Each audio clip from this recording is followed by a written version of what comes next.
Benjamin Netanyahu is desperate to sell a war against Iran to the American people. He claims Iran plans on firing intercontinental ballistic missiles at American cities unless they are stopped. Iran is developing now ballistic missiles that are intercontinental ballistic missiles for 8,000 kilometer range. What does that mean?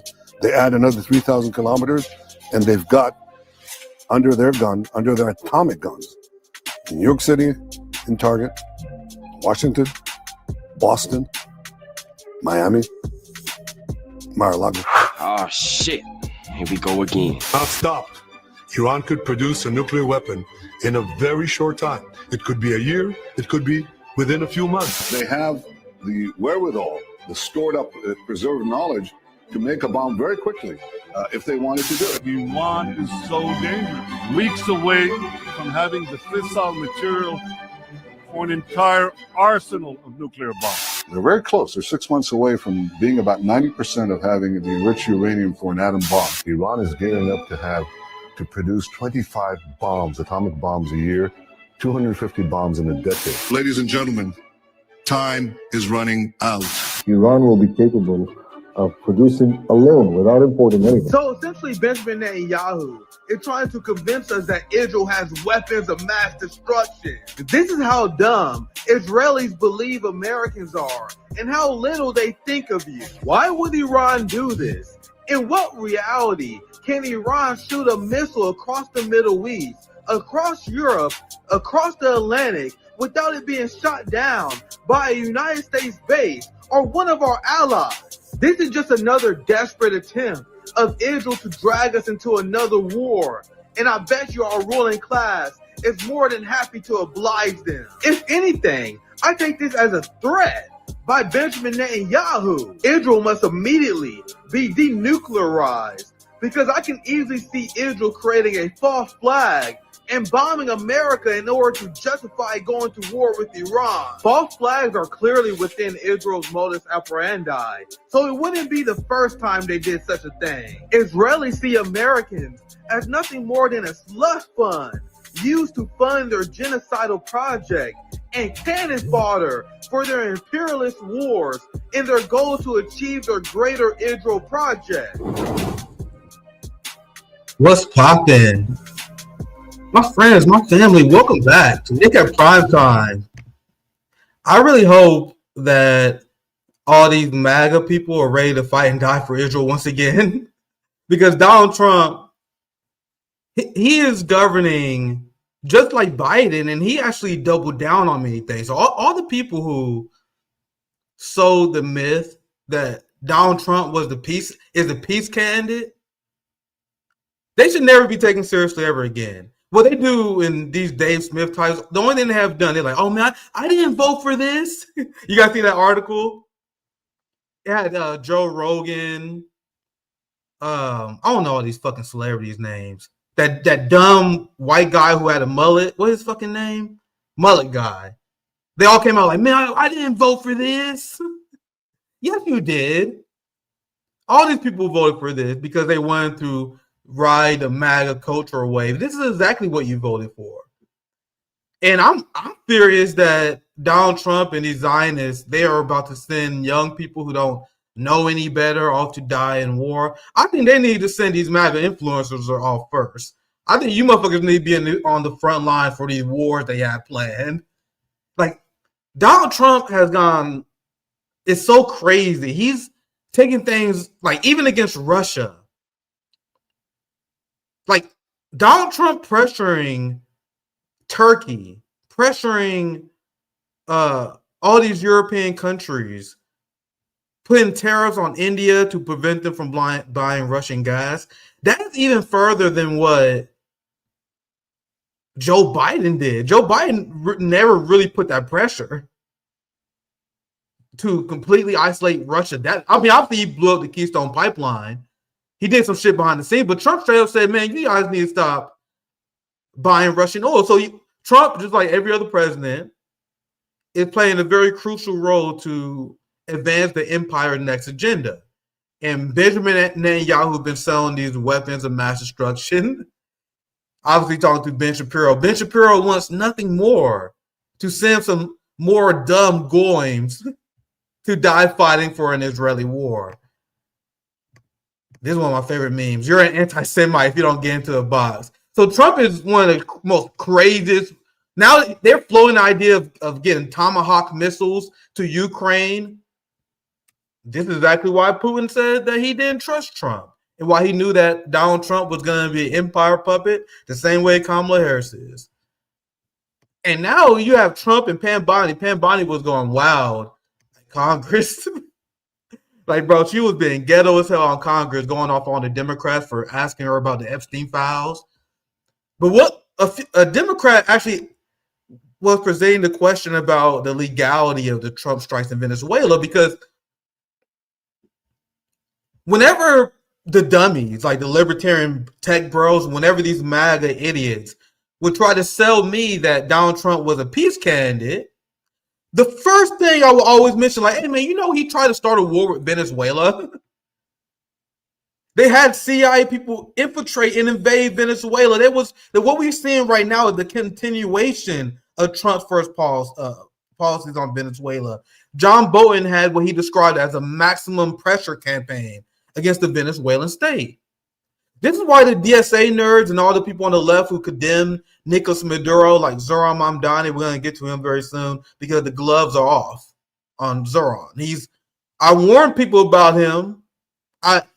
Once again, the same dumb leftist fell for this guy who was obviously the next AOC. Now he sounds like fucking Marco Rubio when it comes to Venezuela.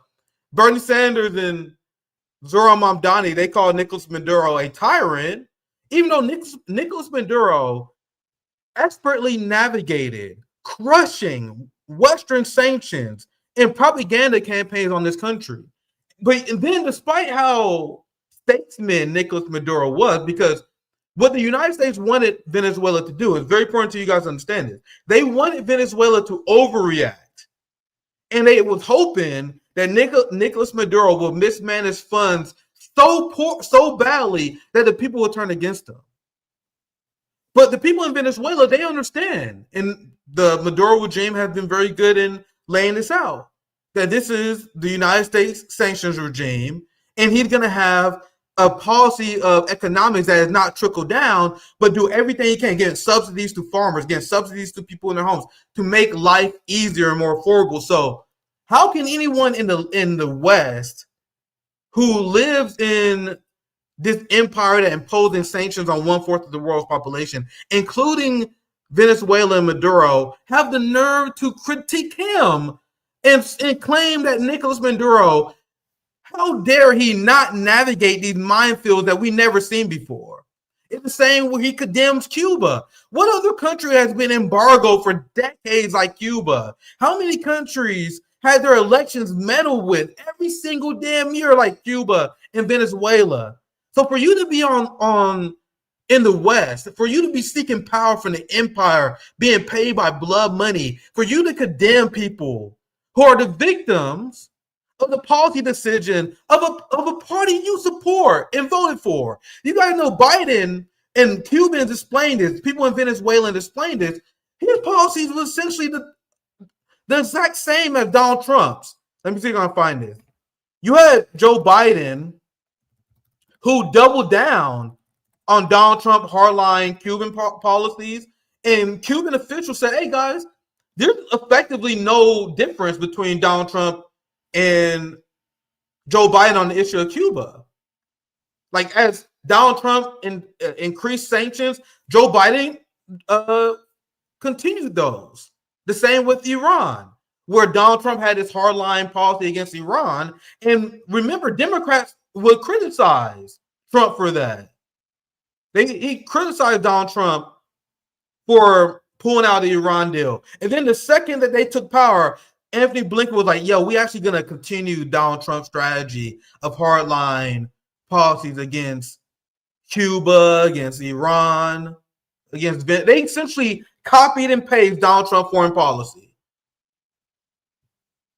Which is why it's crazy to me that anyone would support like this party that's clearly an imperialist party just like the Republican Party, a party that has had the same racist imperial ideology. Like, he voted for Kamala Harris, even though they supported a genocide in Gaza.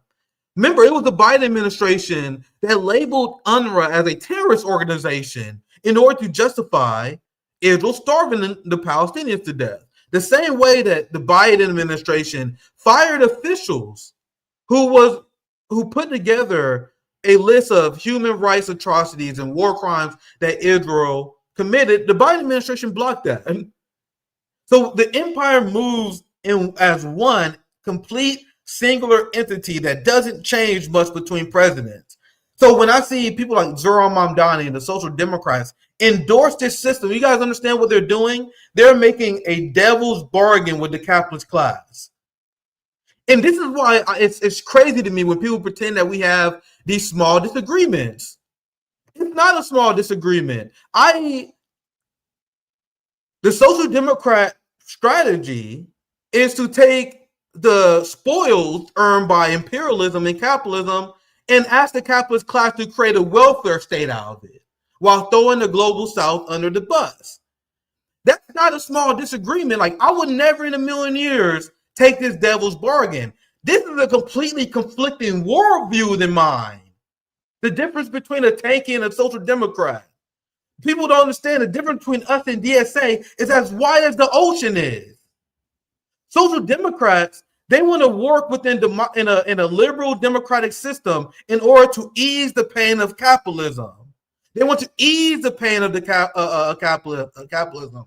We want to completely subjugate and completely shut down all capitalist interest. Tankies and communists, we want the complete suppression of imperialism, the complete suppression of all capitalist interest. So what Zohran and a DSA social democrat people do, they make the devil's bargain. Like, hey man, we want to play along with your empire stuff. If you guys just give us a little bit on the side, can you give us a little health care? And what makes this strategy so infuriating and so incoherent is that this has proven to be a failure. Because not only did the Democratic Party shift to the right, Medicare for All is dead, no student loan debt forgiveness, no $15 minimum wage. But despite that, Bernie Sanders, AOC, Zohran, all these people will still support their NATO proxy wars, will still defend empire talking points on Venezuela and Cuba, continue to support Democrat Party talking points, despite your devil's bargain not even working. So the fact that Zohran Mamdani is going to repeat the smear that Nicolas Maduro in Venezuela is a dictatorship in the time where Donald Trump is engaging in illegal actions against Venezuela exposes how social democrats, once again, are just weasels. They are the moderate wing of fascism. Now is the time. Why do you as mayor have to make a statement about Venezuela right now? You have nothing to do with that, right? It is, as I said, the job of AOC, the job of Bernie Sanders and Zohran Mamdani is to shift what it means to be a socialist to the left, or to the right. They want to make imperialism acceptable within socialist causes and shift it to the right. So why would you even chime in on this? He's sending a message to the ruling class right now. I'm on your side. This is what I believe, and this is what I want my followers to believe. So this is what Trump is doing right now, while as Zohran is repeating lies and smears about Venezuela. Trump calls off diplomatic outreach to Venezuela. So essentially, it's all on. They completely ignore international law because they love the precedent that the Zionist entity created for them, which, once again, the United States being a part of, where international law means nothing. So despite the fact that only 16% of Americans support a U.S. invasion in Venezuela, 62% reject the idea. Overwhelmingly, Americans reject U.S. intervention in Venezuela. It's almost like we're not really a democracy where the interests of the working class is never reflected in the policies in Washington. We are not a democracy, and this is just another indication that we live under capitalist dictatorship. Imperialism is the backbone of capitalism. So there is no way you're going to vote your way out of this imperial structure running within the Democratic and Republican Party. So as Americans have no say on where our taxpayer money go, whether our country goes to war or not, you want to know what Mamdani is saying? Mamdani breaks his silence about Maduro and Cuban president. You had the Jorge Ramos, empire propagandist, Gusano the highest degree. That's what all these liberal Latinos, they all are put in these positions in corporate media. Like this lady on the left, you see her on MSNBC all the time, CNN all the time. If you are from Latin America and you repeat empire talking points, demonizing any country that resists United States capitalism and United States imperialism, if you're willing to be a cold warrior, they will prop you up more than anyone else. So that's who Jorge Ramos is. So they had a conversation with Mamdani and they got him to say exactly what they want him to say. And this is where we're going to begin our main story, where Zohran Mamdani is attacking Cuba and Venezuela on behalf of the empire. This is truly disgusting. I want to be clear about my position. I believe Nicolas Maduro and Miguel Diaz-Canel are dictators. Their administration has stifled free and fair elections. You guys realize that Cuba and Venezuelan elections are way freer than ours. Sir, how many progressives have got their ass kicked because we have something called AIPAC who brags about having a 100% win rate? I'm about to cook his ass. But before I do that, if you're on the RBN side, I'm about to transfer you over. It should transfer automatically to my main channel because you guys know that's where all my full streams will be at. The first 15, 20 minutes or so will be on RBN, but I'm going to cut the RBN stream off. It should redirect you automatically. If not, hit the description. In the description, you see the full link on my channel. Make sure you subscribe. So, you guys realize that it's almost impossible for Venezuela and Cuba to have fair elections because of the West. Because when you put sanctions on the country, what is sanctions for? Sanctions are designed to be the ultimate form of election interference and meddling in other people's country, because the goal of sanctions, as stated by the U.S. State Department, is so you can turn a population against the leader. They want to topple the economy of the government so people will rise up against a regime. This is not a conspiracy theory. These are things that people like Anthony Blinken, Mike Pompeo, they say out loud. They said we have to increase the sanctions so the people in Venezuela will finally rise up against Maduro. So do you guys understand, under this scenario, it is already impossible to have a free election. Not only that, you have the CIA pumping money into the opposition party that ran against Maduro. You have Juan Guaido that is openly propped up by a foreign power. So I'm telling you guys right now, if you guys ever have the ability and I ever get a chance, you guys vote for President Nick Cruse. And there's people who betray our revolution by taking foreign capitalist money in order to destabilize our country. And then this same political party that took money from the CIA, that planned a coup against the government, who immediately denied every single election result and then plotted to kill the president. I'm telling you guys right now, Nicolas Maduro was way too kind to these people. Do you guys understand how fucking nice Nicolas Maduro actually is? The fact that Juan Guaido and these people's parties even exist anymore Look at what Democrats did to a bunch of drunk rednecks who protested at the Capitol because they mad because their favorite reality TV star lost an election.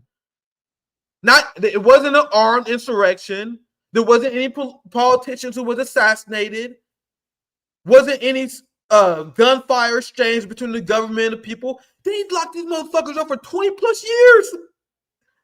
The Democrats ruined their life, and then they called it an insurrection. Do you guys realize what the United States funded in Venezuela is like January 6th times 1,000. January 6th on steroids. There have been CIA operations where CIA officers was caught in Venezuela. You had the Venezuelan government that just said they foiled a false flag bombing. Do you understand what the United States would do if they caught people being directly funded by China and had a plot to assassinate the president of the United States? They would kill them immediately. Wouldn't even be arrested, killed on the scene. Meanwhile, people like Bernie Sanders and Zohran Mamdani calls Nicolas Maduro a tyrant? Why? Because he went after the people who tried to kill him? Do you understand how twisted your mind has to be to believe these kind of things? And for you to uncritically believe in the government propaganda about Venezuelan elections. Despite the fact that we are not even a democracy. We have complete corporate rule. AIPAC, and you can predict who's going to win a United States election at around a 96, 97% clip based on who have the most capitalist donors. 100. Try to primary Nancy Pelosi. You got fucking oligarch monarch kings who have these powerful positions like Joe Biden, who was senator for 40 years. And then whenever they see that, they never bat an eye about that. And then they look at Cuba and then they look at Nicolas Maduro and they're like, oh my God, why have they had one party rule for so long? Motherfucker, we have one party rule. Both parties support neoliberalism, Zionism, and suppression of the working class in order to expand the profits of the capitalist class.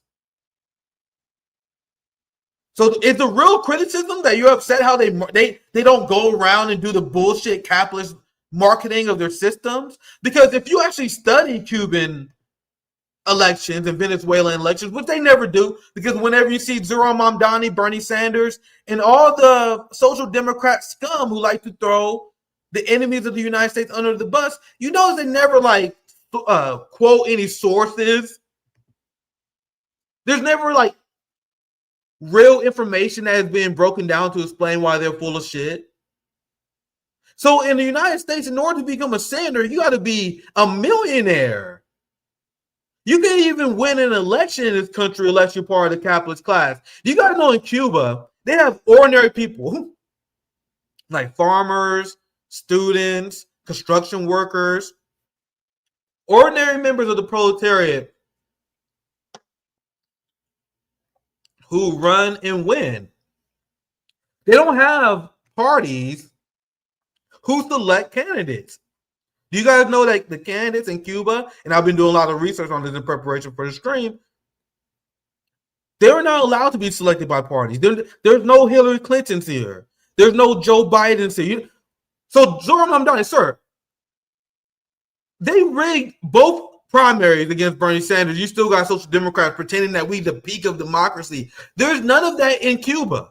I'm going to read this great thread. There's a lot of great information about people who actually decolonize their mind and won't listen to nonsense Western smears about other countries. This is my friend Joey. There are free elections in Cuba, and the United States has opposed every single one. When you look at the CIA mailing in Cuban elections, once again, the sanctions, the embargoes, the propaganda campaigns. One more thing on Venezuela. Do you guys know that in Venezuela, there are literally whole ass opposition media industries that don't like Nicolas Maduro? You see it all the time because you see people on Fox News and people on the right will be like, look at the media bash Nicolas Maduro. This is evidence that they don't like him too. Who control these networks?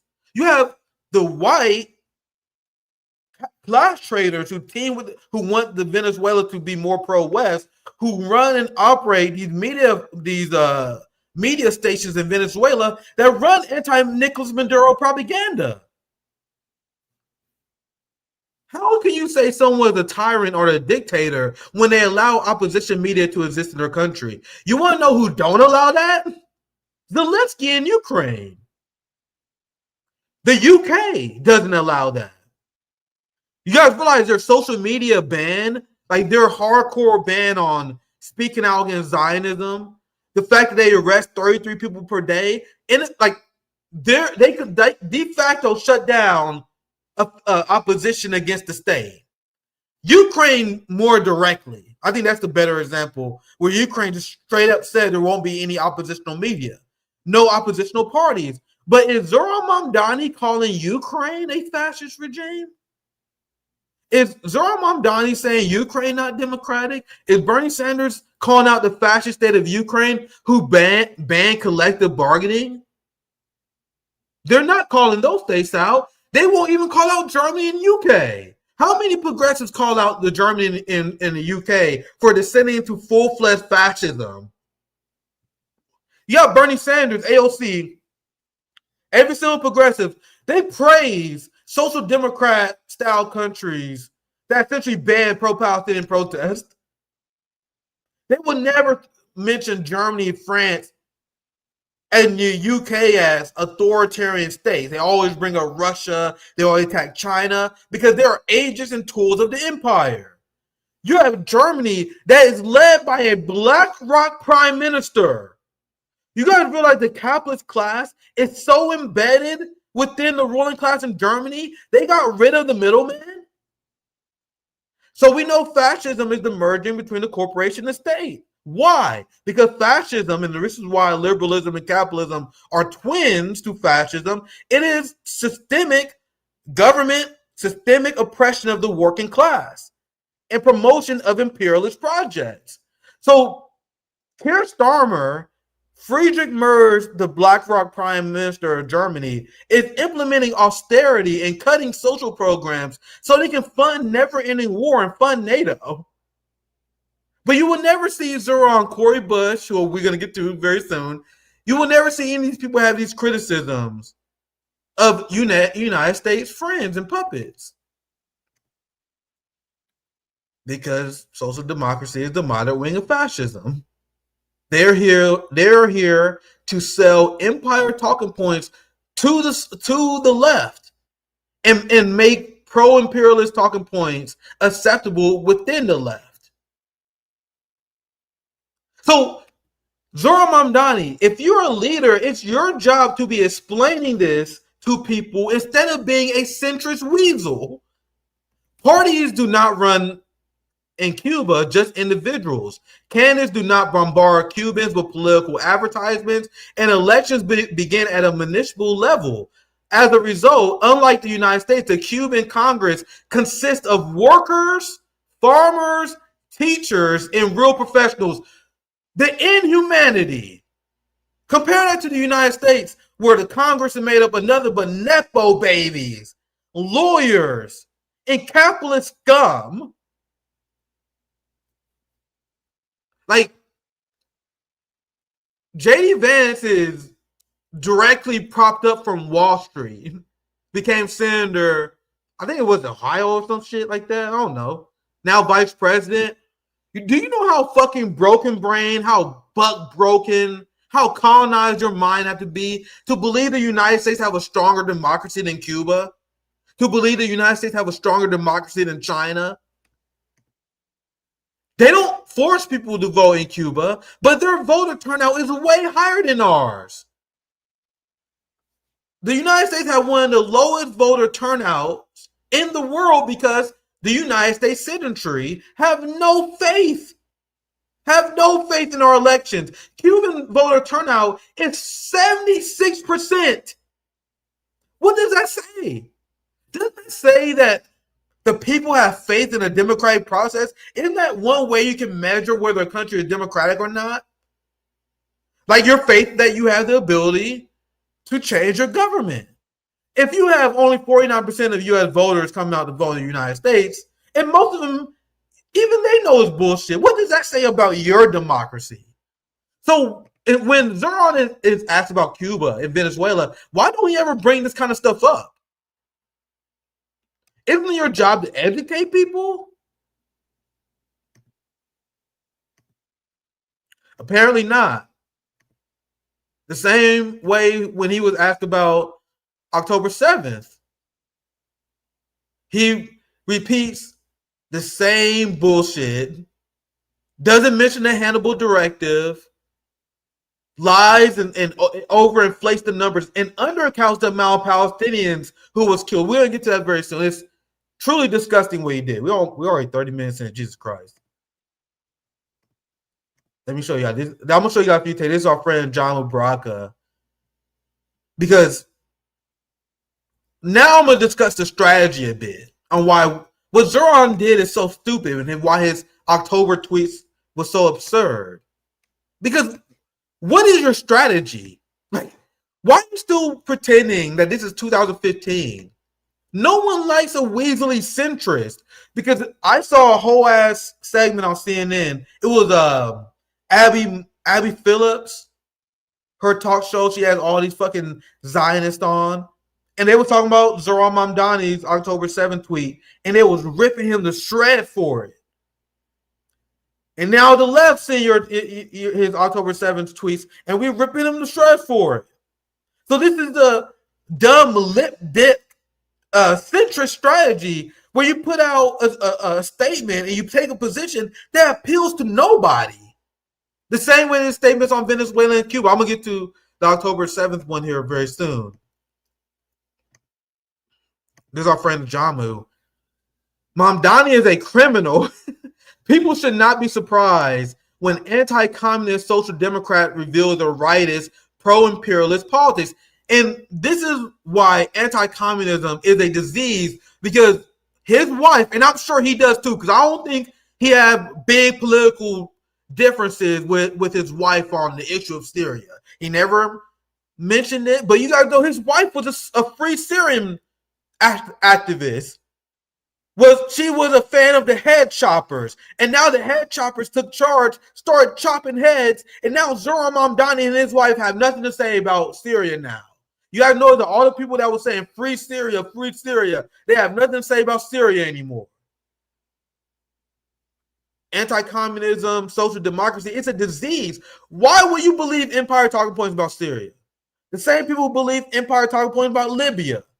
The same people repeating Empire talking points about Ukraine. It's a disease, and these are not small differences. These are gigantic differences between the ideology between social democrats and me, and from anti-imperialists, from communists, from people who actually want to stand against the empire. We don't support throwing the global south under the bus. If you're running in this empire with the odds against us as it is, the only weapon we have is truth. You need to be telling the truth about these things, because that's the best political strategy. So Mamdani actually just fucking pissed everyone off. So Mamdani people will say, well, Zohran, he has to say this kind of stuff because he'll get eviscerated by the centrists if he don't. He's still saying this shit. They're still destroying him. So the strategy is incoherent. And Mamdani knows it's incoherent as well. But he is performing his job. His job is to shift what it means to be a socialist to the right. And he's going to do that even if it means engaging in bad strategy, like repeating empire talking points about Syria, like repeating empire talking points in Venezuela and Cuba. Anyway, let me finish a Jamu's statement. I'm going to show you guys a few more reactions, and I'll get to the October 7th because I'm kind of combining. I guess like these critiques between both these statements that he made is so identical, because your boy was streaking. Zohran, and now that he essentially has the election in the back, he is signaling to the capitalist class that he's on their side, that he's not going to be rogue, it's full on mask off for Zohran Mamdani, and people can't say I didn't tell them so, that they wasn't warned. You fell for it again. People should not be surprised when anti-communist social democrats reveal their rightist pro-imperial politics. What is so treacherous is that he's sophisticated enough to understand the context that the United States is making plans to attack Venezuela, but he still repeats empire talking points. Bro, and he was getting dismantled by every single anti-imperialist coming out. Even the Zohran fans were like, fuck. You really gonna prove Nick Cruse right again? I know that was a lot of people think. I was getting tired like a motherfucker. Zohran Mamdani's claim that Maduro and Diaz-Canel are dictators is CIA propaganda one-on-one. His lies sanitize U.S. sanctions that killed 40,000 Venezuelans since 2017, while he stays silent on Trump's military threats and Rubio's call for regime change. Cuba's crime, guaranteeing free health care and education under siege. But we supposed to hate Cuba when they have a literacy rate higher than ours, sky-high literacy rate, free education, free health care, exporting doctors all around the world. But Zohran Mamdani and the Social Democrats want us to despise them? Do you guys see how I couldn't be more different than these people? And their politics disgust me. Like, it's not a small disagreement for me to oppose you throwing people under the bus and lying for the capitalist class in your pursuit for power. And people are like, man, he got to play the game, Nick. He got to get elected first. Quick question. When have you ever seen someone who started to hedge on issues and shift to the right during an election who then won and then governed better than expected? When have that ever happened? Spoiler alert, it never happened in the United States in my lifetime. So why do you guys keep advocating for failed strategies? You don't hedge to gain power and then risk power once you have it. If you're willing to say whatever it takes to win, that means you're going to do whatever it takes to maintain power. Why don't people understand this? Why don't people understand the basic fact that if you're willing to sell out on foreign policy, it's a guarantee that you will sell out on domestic policy as well. That's why foreign policy is a great litmus test. If you're going to bend on that, you're going to bend on domestic policy as well. All right, let me speed this segment up a little bit. Zohran Mamdani's condemnation of the revolutions in Cuba and Venezuela is typical of democratic socialists who only seek to redistribute the wealth of imperialism while repeatedly siding with fascistic forces like the United States-funded opposition in Venezuela. Still, it's not hard to know the absurdity of an elected American socialist with a mild social democratic platform condemning countries that have achieved actual working class revolutions and transformed the structures of their societies. Now let's unpack that for a second, because who calls Putin a tyrant all the time? You have Bernie Sanders and every single NATO left that said Putin, he's a tyrant. They live in an authoritarian state. Sir and ma'am, you guys realize Putin offers health care to his people. You know that Medicare for all thing that you guys failed to deliver in the United States? You know that thing you failed to deliver called paid maternity leave? They have that in Russia. So you guys, the disdain that Western anti-communists have for people who actually achieve worker power in a country using different methods than them. It's a disdain that extremely rubs me the wrong way.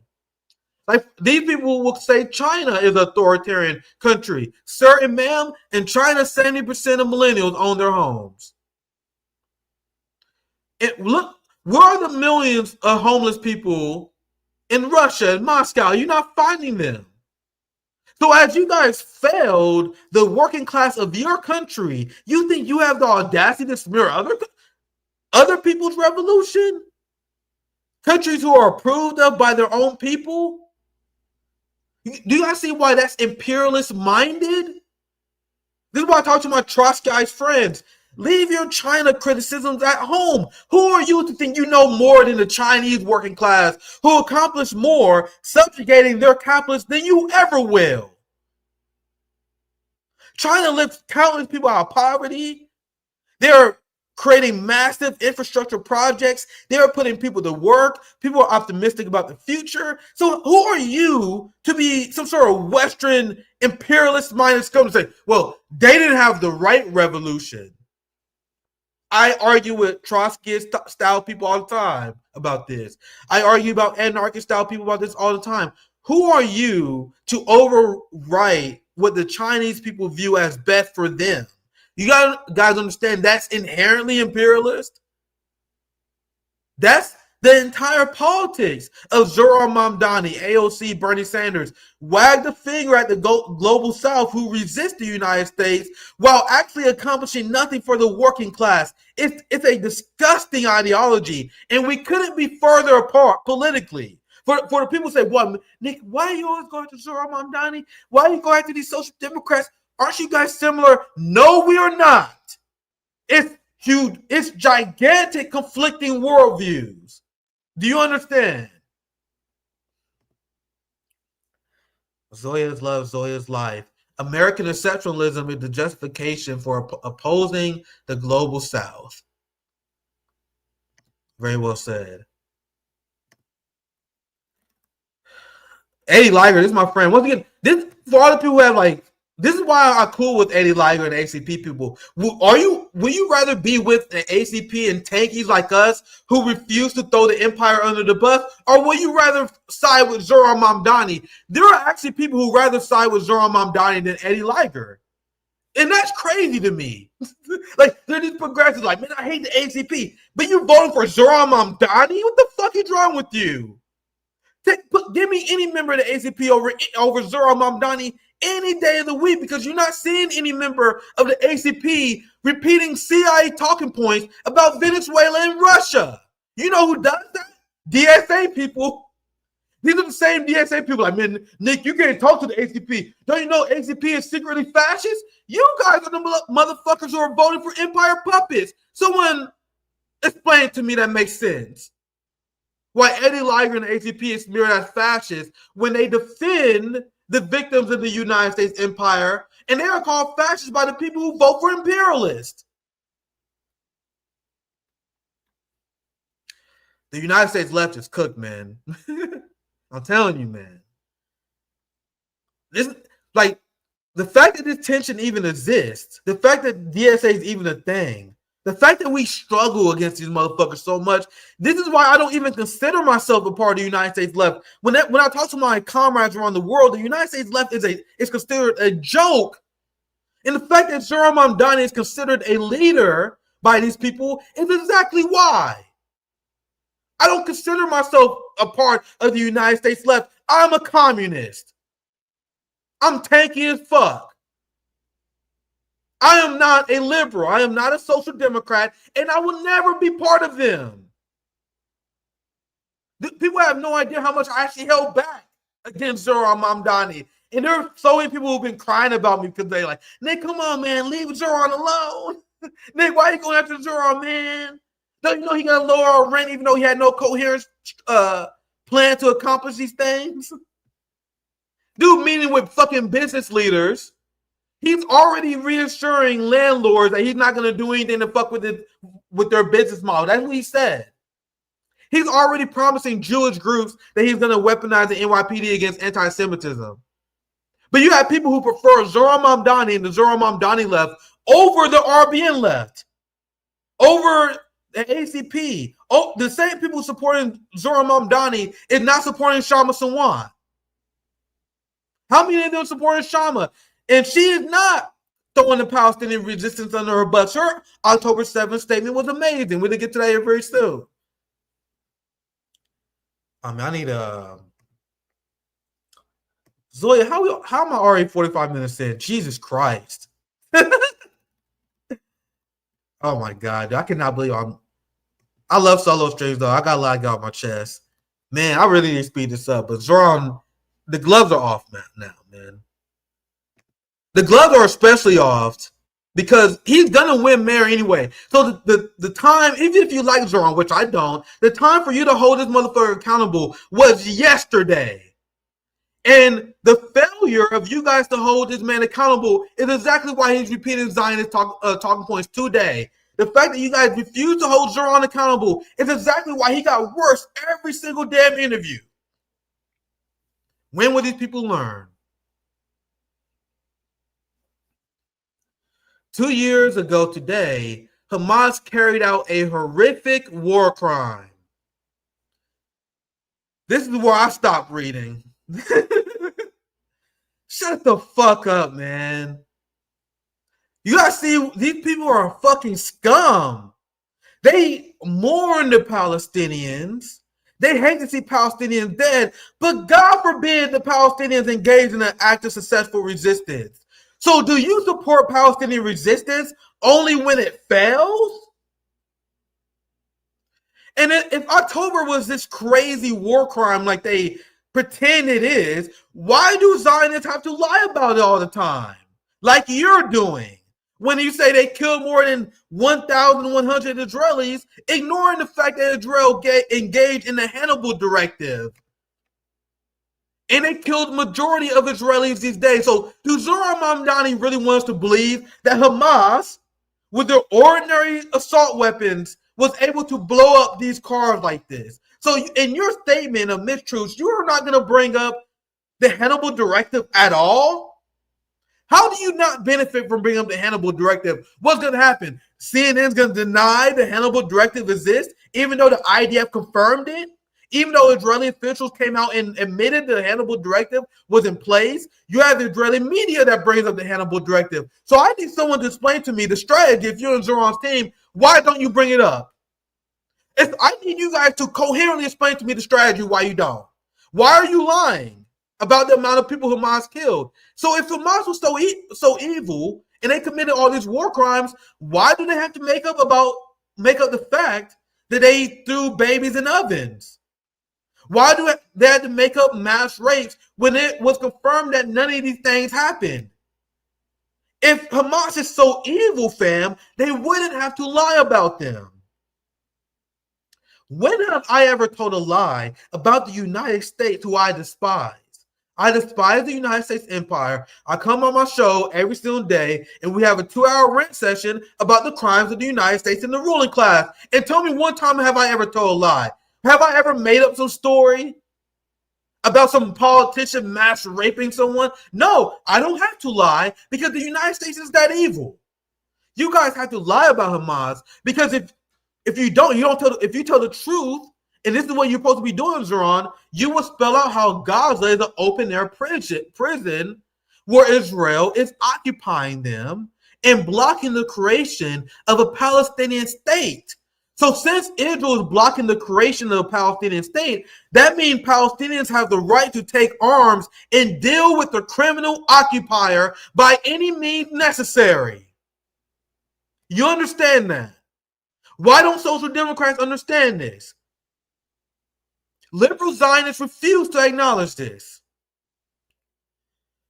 You guys complain about the fact that Israel blocked a Palestinian state. So if you're upset that Israel is blocking a Palestinian state and they're blocking all legal mechanisms for a Palestinian state to exist, how can you possibly condemn Palestinian resistance, which is the only thing left on the table? So the Zohran Mamdani strategy for Palestinian liberation is what exactly? People like Bernie Sanders, they don't even support BDS. This statement is horrific. Killing more than 1,100 Israelis and kidnapping 250 more. I mourn these lives and pray for the safe return of every hostage still held and for every family whose lives were torn apart by these atrocities. Zohran Mamdani calls Palestinian resistance atrocities. In the aftermath of that day, Prime Minister Netanyahu and the Israeli government launched a genocidal war, a death toll that now far exceeds 67,000, sir?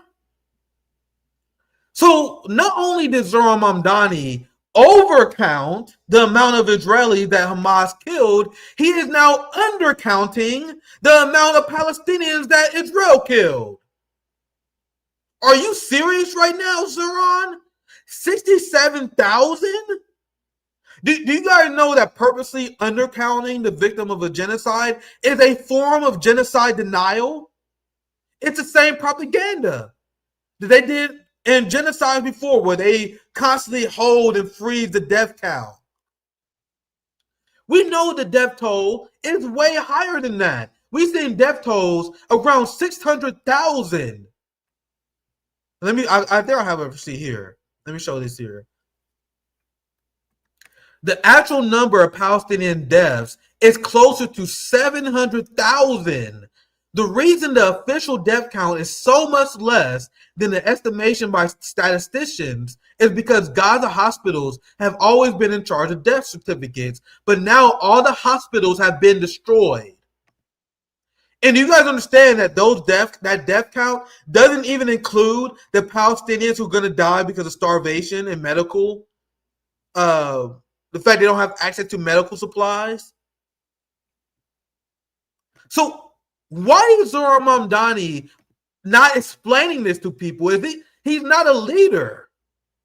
If you're a leader, what you do is you explain these things instead of coming up with some weak bullshit centrist statement that appeals to nobody.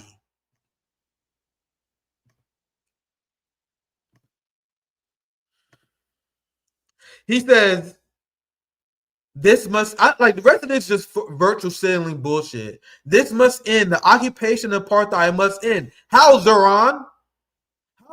What if Israel say no and the Palestinians engage in armed resistance? Then you condemn the Palestinians. You guys see how the social democrat strategies have Palestinians running in circles? How do you accomplish these things? I stopped reading after the first paragraph. Literally the rest of this, oh my God, I'm so sad that Palestinians are being murdered. But if a Palestinian ever took up arms, Zohran Mamdani, just like Bernie Sanders, want those people dead. And boy, Left Twitter accurately went after Zohran Mamdani so hard, which shows that this is political malpractice. This is political malpractice. Because I'm going to show you guys what the ruling class is saying about this. The ruling class is furious. Left Twitter is furious. So who was that statement for? How do you benefit from making a statement like that? He doesn't. He is telling the ruling class clearly that I'm on your side. I am playing ball, and I am here to shift what it means to be a socialist to the right. Pretending all this started on October 7th is clown shit. Big shout out to my friend Hassan for this great meme that he posted. Here's Nerdine. We had her on RBN a few times. You probably recognize her because she's been on our Palestinian roundtables.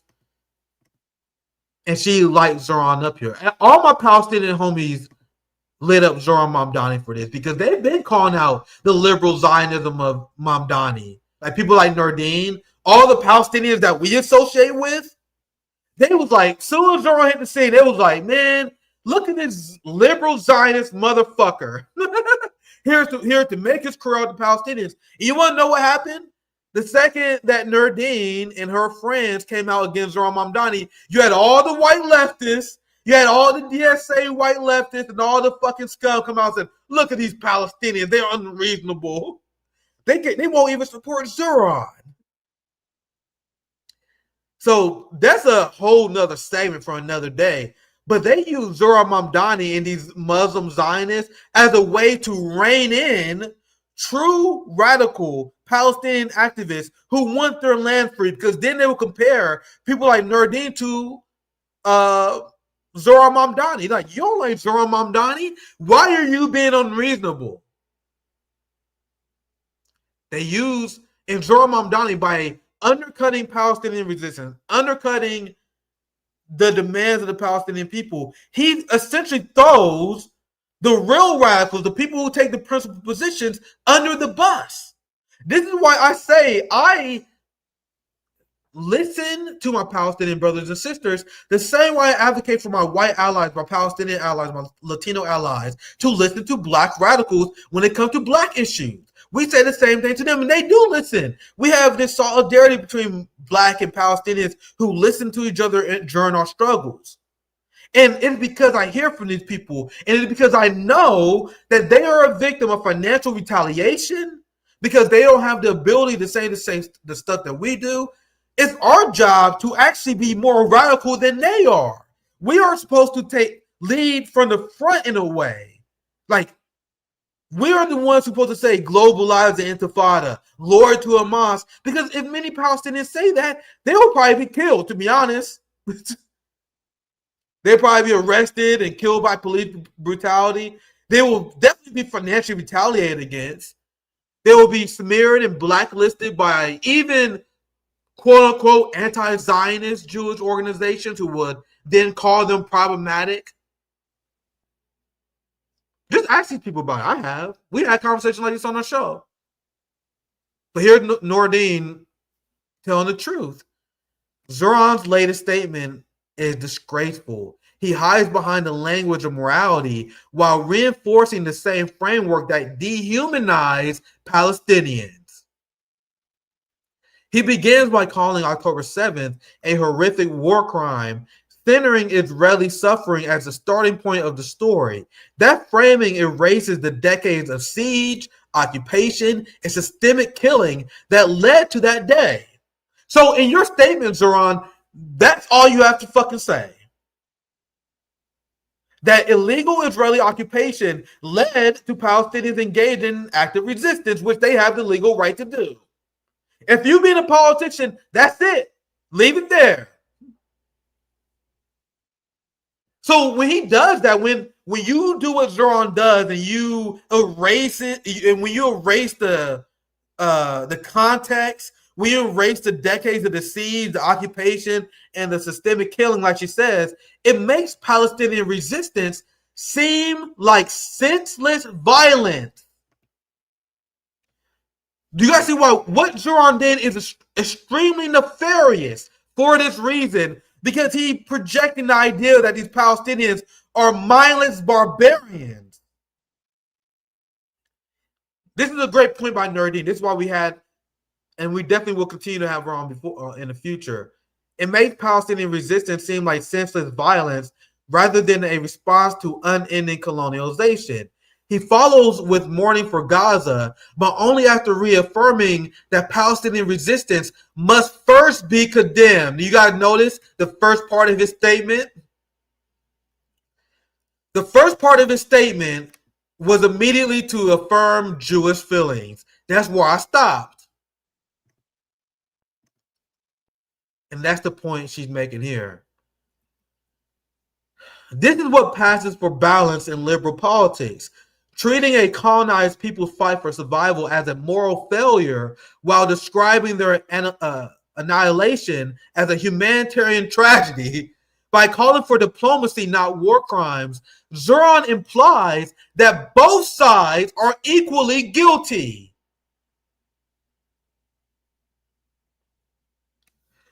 Do you guys see why, despite what the DSA idiots are saying who are defending Zohran for these statements, this is not a small disagreement. This is not you being politically calculating.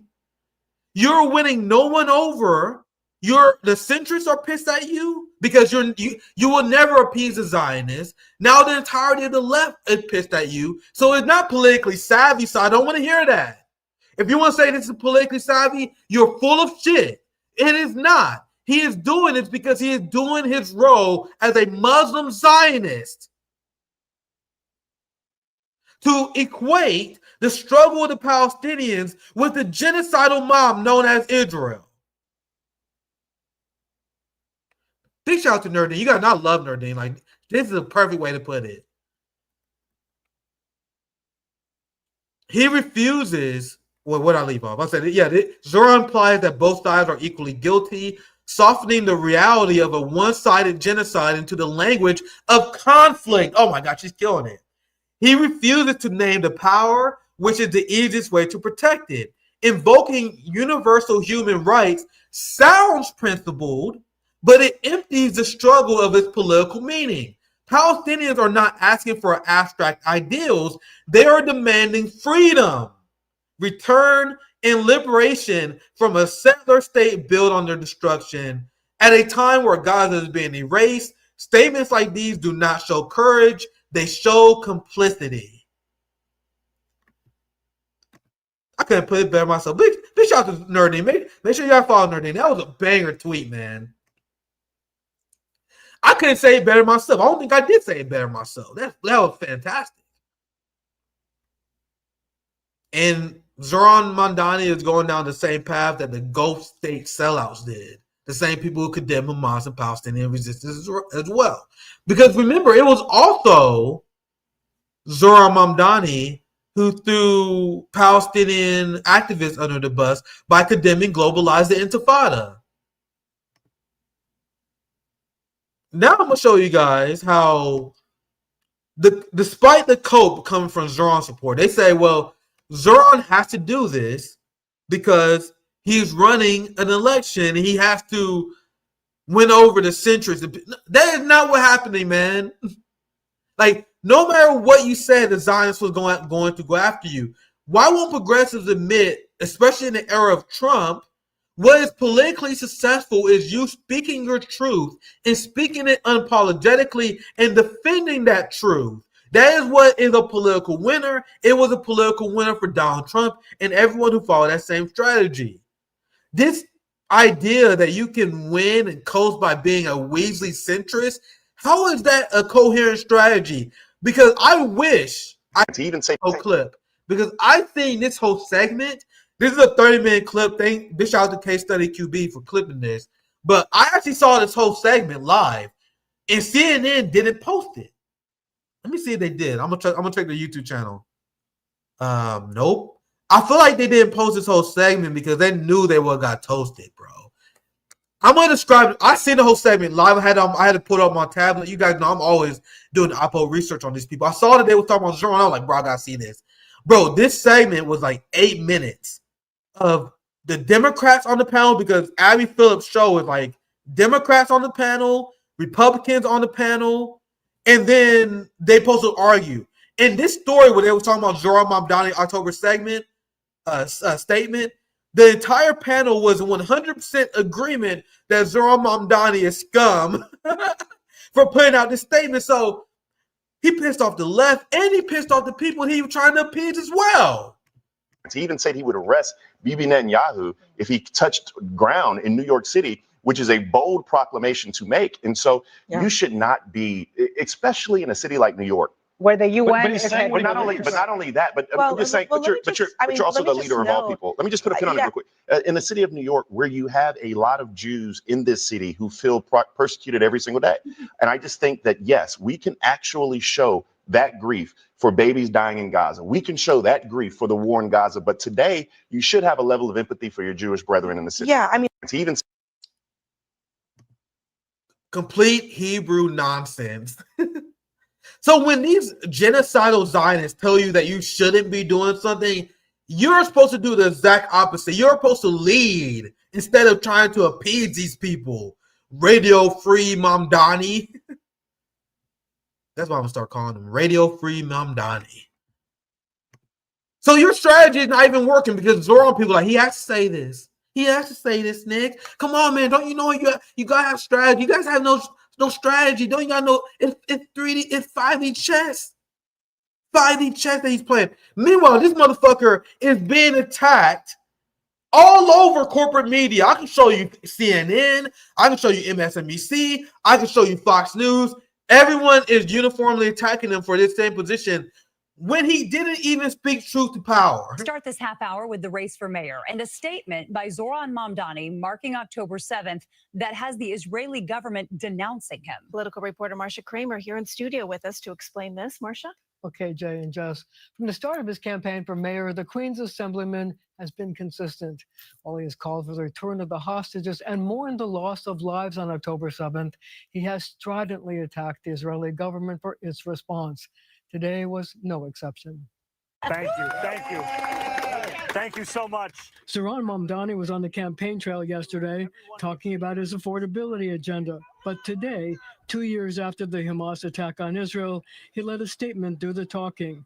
While he mourned the loss of Jewish lives, he saved his firepower for Prime Minister Benjamin Netanyahu, who, he said, launched a genocidal war against the Palestinians. Every day in Gaza has become a place where grief itself has run out of language, Mamdani said. I mourn these lives and pray for the families that have been shattered.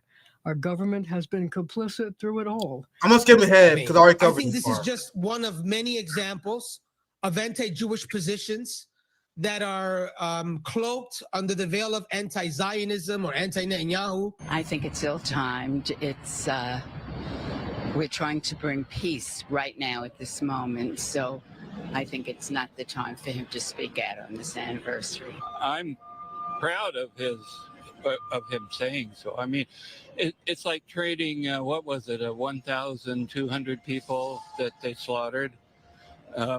Based old man here. He's pretty based. I like this old guy at the end. I didn't see him at the end. But you got to see the people who are going to attack Zohran is still going to attack him over this. And this last one I share here, Fox News. Netanyahu and the Israeli government launched a genocidal war, adding, our government has been complicit through it all. Let's bring in Denise Cohen. She's a New York resident, also graduated from Columbia University, where a lot of these protests have been. Thank you so much for joining the program. Thanks for having me. Let's go straight to the statement, because he spent 2 sentences condemning the violence that took place on October the 7th. But then he gives an entire dossier for 3 more paragraphs. Yeah. Very similar to what he did right after the original October 7th, back to 2 years ago. This statement is fascinating because of the backlash. He has a pinned tweet from a year ago. This has way more views than it. It's up to 16 million views when I last checked. And interestingly enough, there are almost 10,000 comments, most of which are very negative, and they've been geotagged. Most of them are from New Yorkers. So it is kind of fascinating, the outrage that this statement of his has sparked. Being a Jew in New York City, explain the impact of these protests. They're, in many cases, are extremely anti-Semitic. Yeah. You're Jewish, but there's some people within your community that still support Mamdani. Explain that to us. Well, it's very hard to explain. It doesn't make any sense to me. And quite honestly, the well-accepted definition of anti-Semitism includes anti-Zionism, which is the right to Jewish self-determination in a land of our own, Israel. Yes, this is what the people. That is not what anti-Semitism means. She essentially says if you believe in anti-Zionism, you're anti-Semite, essentially smearing all the Jewish people who are critical of the state of Israel as anti-Semitic. So you got to see how these Jewish supremacists, these people are actually the most quote-unquote anti-Semitic. Since he just brushed aside the Jewish people that had no problem with the statement and said, well, if you don't support my position, you're an anti-Semite. So they're going to bash you no matter what you say, Zohran. So you might as well tell the truth. These Zionists are, they're not going to be happy with you asking it, and there's no way you're going to appease them. So the best thing you can do is speak truth to power. So Zohran Mamdani condemns any successful acts of resistance. Like did he ever say he supported Palestinian resistance? I'm sure he probably did before. But these people support failed Palestinian resistance. I know his father did. His father was unapologetically in support of Palestinian resistance. Now he condemns it. People like Bernie Sanders, they condemn not only the Palestinian resistance, but they condemn even peaceful acts of resistance like boycotting. Like, while I do not support the BDS movement, and Bernie Sanders to this day, I know this is an older tweet, I had to find it quickly here.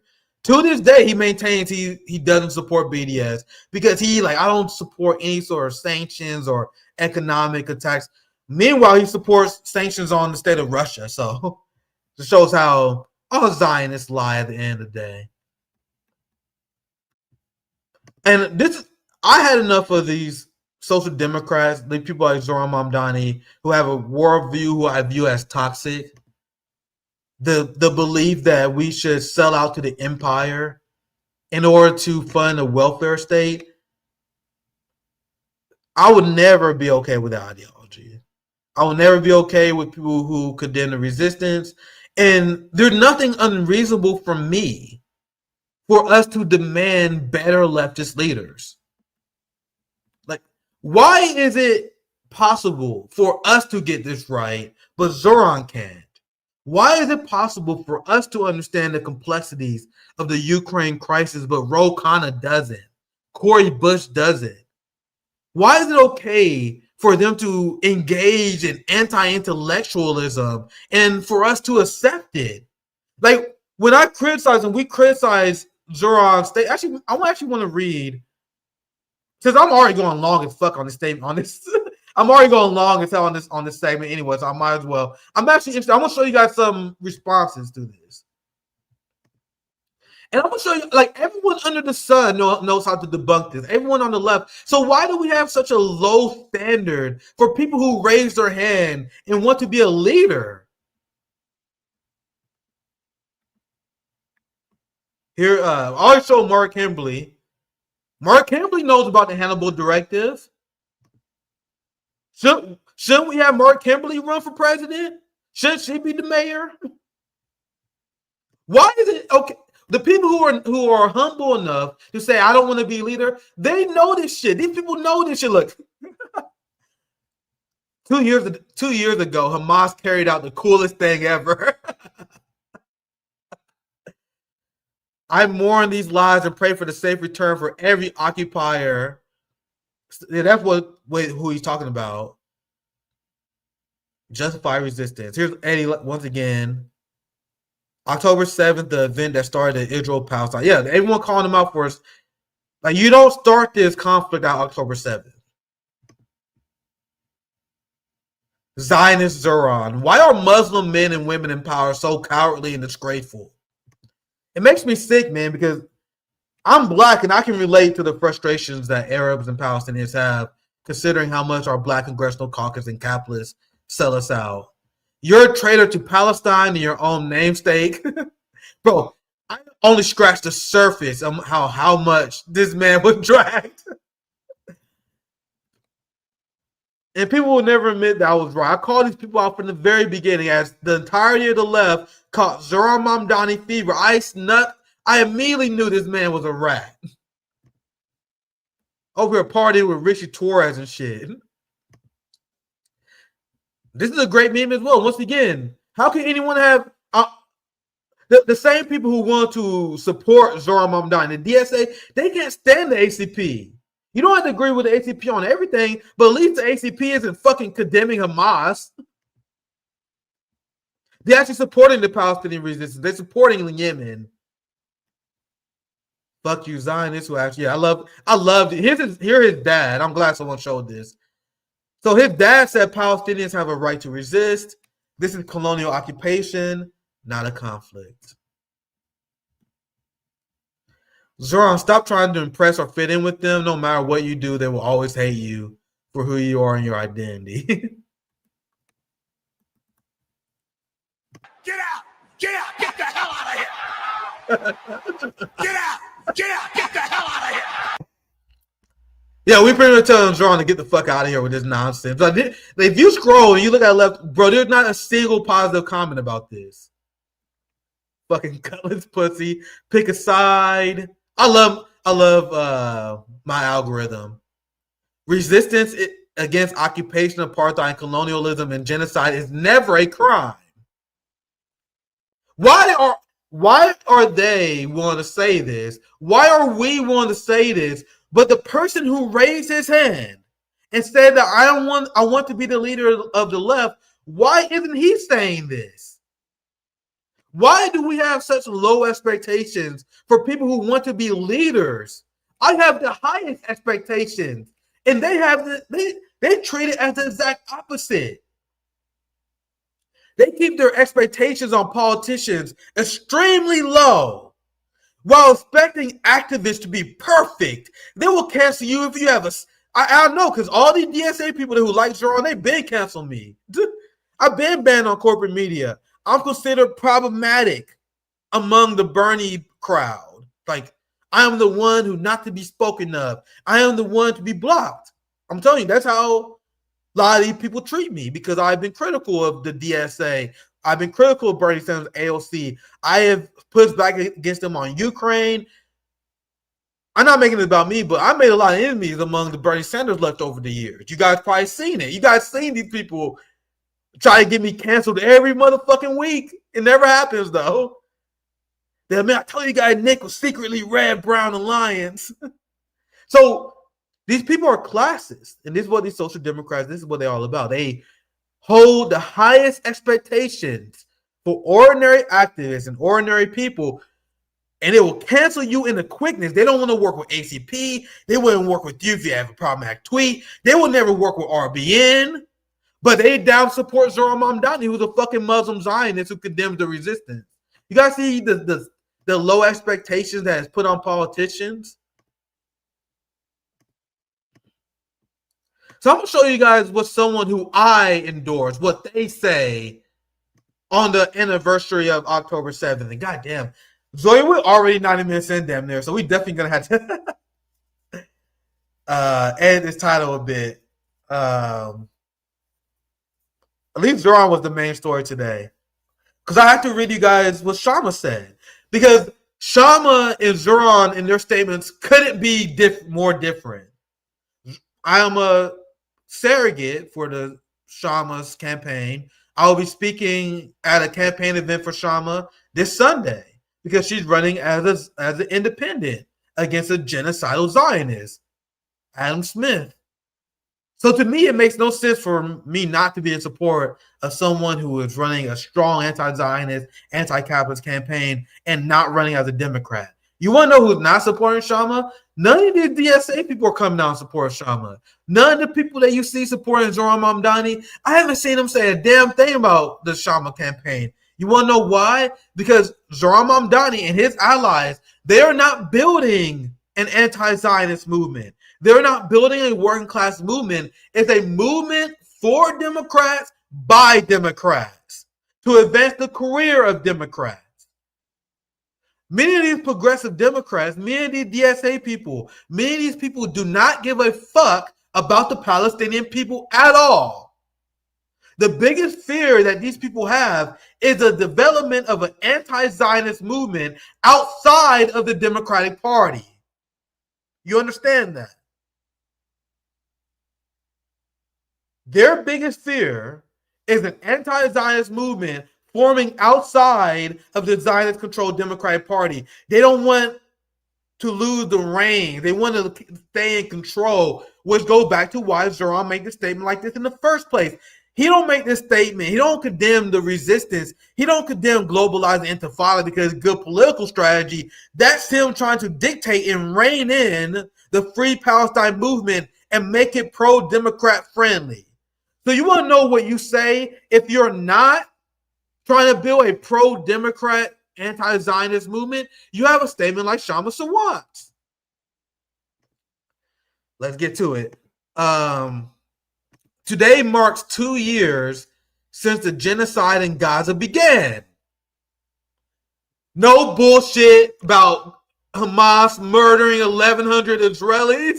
You guys see how Kshama doesn't immediately go into Jewish feelings? The only significance of October 7th was it was a fantastic act of resistance, which embarrassed the empire to the point where they decided they're going to engage in the final solution, which isn't a condemnation of the Palestinians or their strategy, it's a condemnation of the West and their genocidal tendencies.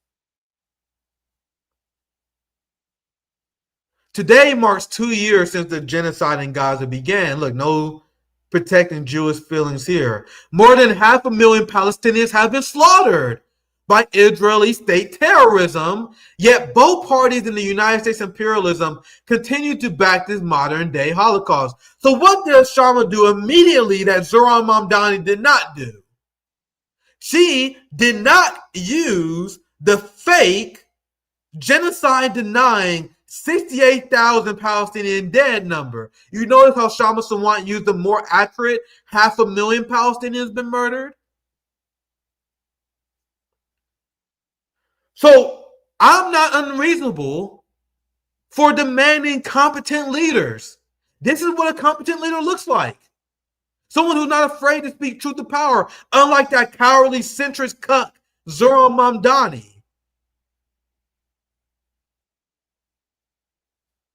Democratic and Republican politicians in Congress. Oh, yeah, one more thing she does that Zohran didn't do. You got to notice how Kshama Sawant made sure everyone understands that both parties are complicit, including the party that Zohran Mamdani is running in.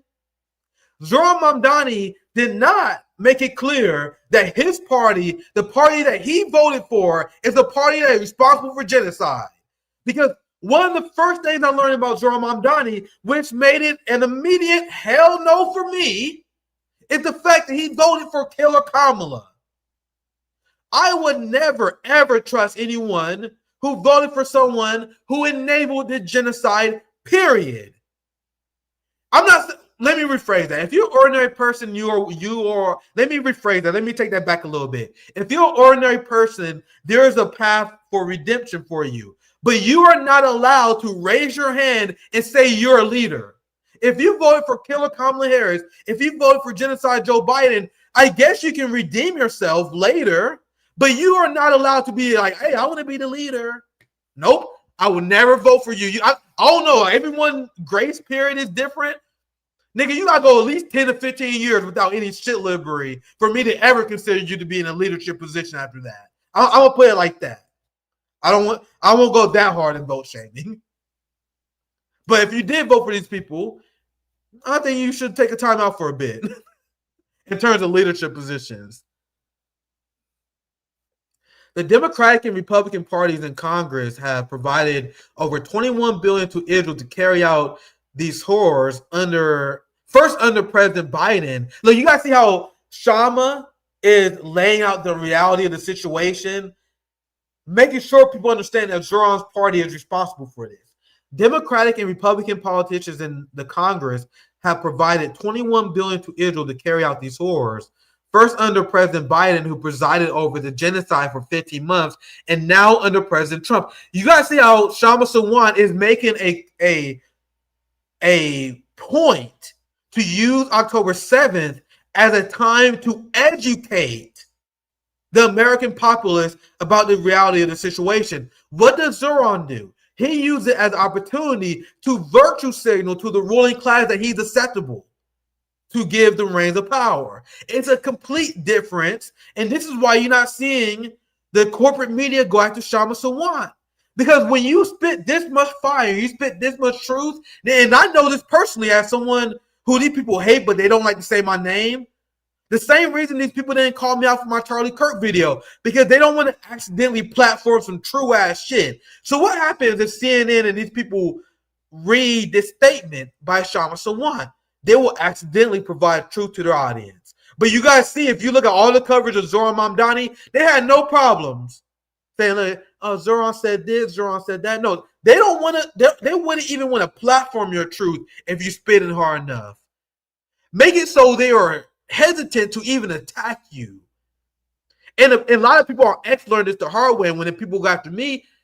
And that's why people like pretend I don't exist now. Like the right wing, they wouldn't call me out during the Charlie Kirk thing because they knew the only thing that would happen, they would give me a platform to tell the truth about who he was.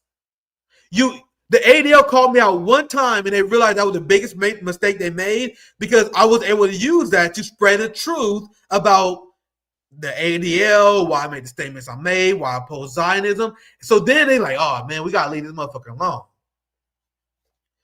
You gotta see why this fact. This is why speaking truth to power will always, always, always be better than the milquetoast shit you see from Zohran Mamdani throwing Cuba, Venezuela, and the Palestinian resistance under the bus. The brutal mistreatment of courageous activists on the global flotilla, which Zohran also didn't mention in his statement, Bernie Sanders and AOC, they now pretend they have no idea who Greta is. I'm not gonna say for sure, but I haven't seen, has Zohran Mamdani said anything about Greta, the flotilla? I don't know for sure. I know I haven't seen it. she calls out their assault on flotilla. For a second time, I'm going to skip this paragraph. She calls out, actually, no, I'll read it, fuck it. The brutal mistreatment of courageous activists on the flotilla, including Greta Thunberg and Amazon union leader Chris Moss, detained and assaulted by Israeli forces, have been met with deafening silence by Democrats. Oh, bro, this is a fantastic statement by Kshama, including progressives like AOC and Bernie Sanders. My opponent, Democratic Congress member Adam Smith, has also remained silent, not surprisingly. Smith has also called anti-war activists, yeah, we covered this, left-wing fascists and demanded they be arrested. You guys see how Kshama is using October 7th as a way to immediately go on the attack against the Zionist mob instead of appeasing them? This is what it looks like to be a leader. Not what Zohran does. This is why I'm proud to endorse this campaign. Why I'm a surrogate of this campaign. Because this is the energy you need. You don't need to fucking appeal to Jewish feelings, especially in an era where people are turning against the state of Israel, where people are not buying this bullshit anymore.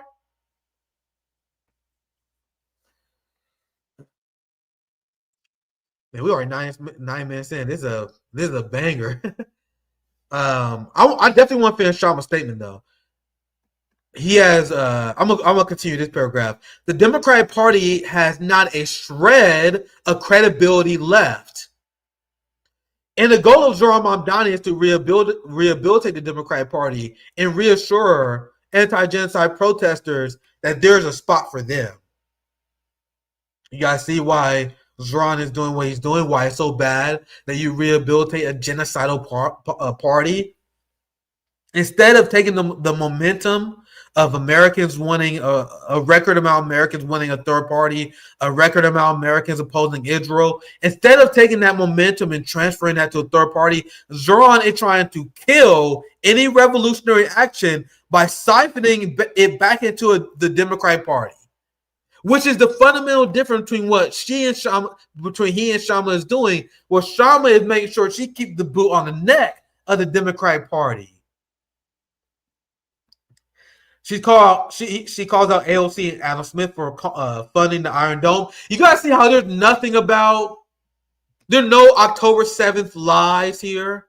It's all about calling out our Zionist-controlled ruling class for the crime they committed, which should be the focus every October 7th for any serious leftist. Not spreading Israeli propaganda by lying by omission, not bring up the Hannibal directive, undercounting the amount of Palestinians that was murdered. I hope you guys see by contrast why Kshama's statement is so much better than Zohran's. She calls out the states that Israel committed crimes against in Lebanon, Syria, Yemen, and Iran. These are things that Zohran don't mention. We need a new party for working and oppressed people in the United States. A party that will base itself on militant mass movements, on mass strike actions, and mass disobedience to end the genocide and fight unambiguously for working people and the oppressed against the billionaires and the rotten system. You guys see this paragraph right here is exactly why Zohran Mamdani, the DSA, AOC would never support Kshama Sawant. This is why all the Zohran Mamdani nerds are silent, despite the fact that Kshama is running against one of the most genocidal Democrats in Congress. They are silent and they are not supporting Kshama's campaign because they don't want to see an anti-Zionist movement form outside the Democratic Party. And I have been clear, and this is why I was a campaign surrogate for Dr. Jill Stein as well. My number one priority in this time is to form an anti-Zionist third party, anti-capitalist party, anti-capitalist movement to challenge the ruling class, not to become part of it. This is why I want to support anyone who shares that shared vision. And I've been begging the left to get serious so we can have this coalition against the Zionist ruling class. This is why I work with the Green Party. This is why I work with Workers' Strike Back. This is why I work with ACP. Anyone who is outside the Democratic Party, anyone who's a hardcore anti-Zionist, we need to let bygones be bygones and form a movement to destroy this empire, Zio-fascist state. And you're not doing that by joining the Democratic Party. In a million years, I would never support anyone who runs as a Democrat. You're wasting our time. You're granting legitimacy to a genocidal racist party, and that should be considered unacceptable.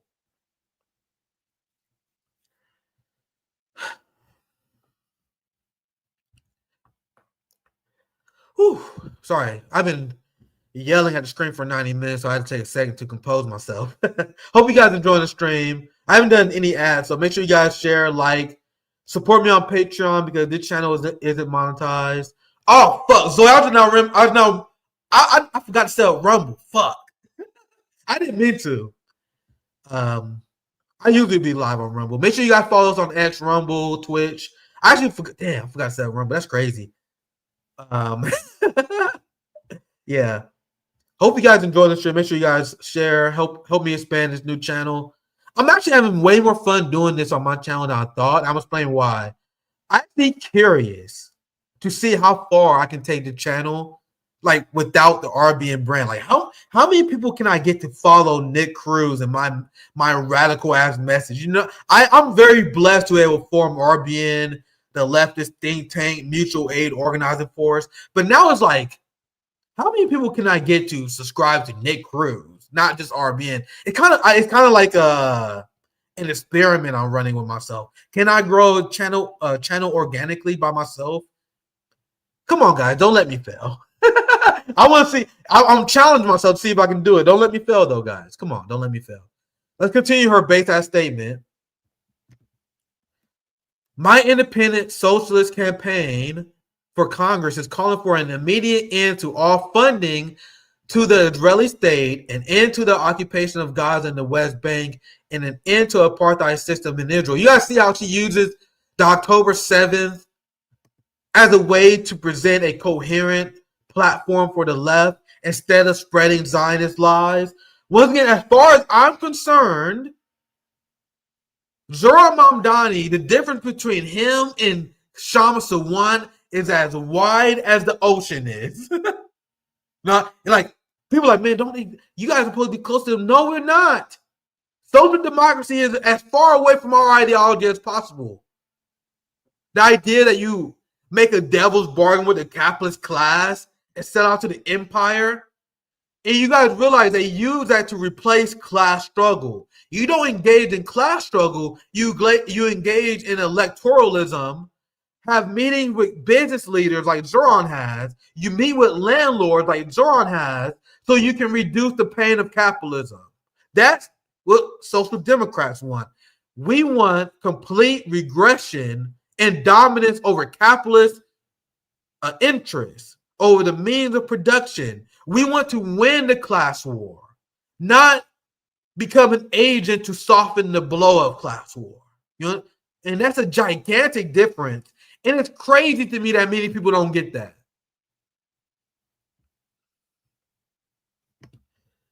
And this is exactly why I wanted to read a statement. Because look at Kshama here. Look at my girl Kshama. Kshama says we need a global intifada. This is why we love you, Kshama. So as Zohran Mamdani is literally condemning the term globalized intifada, Kshama Sawant is writing statements on October 7th saying that we need to globalize the intifada. Come on, man. How can I not support this? Come on.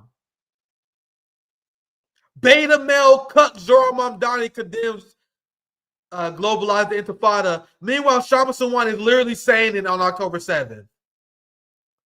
We need a global intifada, a mass uprising against this violent capitalist system on a working class basis. The Palestinian Intifadas began in 1987. Here she's like, this is base as hell.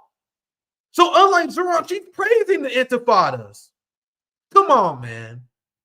Come on. Like, I'm much more like Kshama, not really a tanky like I am. But how can I not align with Kshama? Even though Kshama not crazy tanky like me, and you guys seen our discussion. You guys see us talk about our disagreements on our phrasing. Like, she's more of a Trotskyist. But how can I not support someone like this in our modern political climate? And I implore you guys. I know you guys have differences with Kshama. I know we all got differences with Kshama. But how can you not support this? You know what I mean? Someone who willing to speak truth to this level, especially compared to Zohran.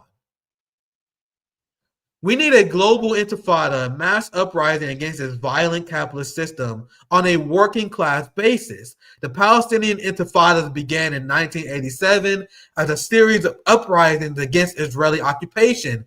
During these intifadas, Palestinians fought back with mass protests, civil disobedience, and strike action in Israel, Gaza, and the West Bank.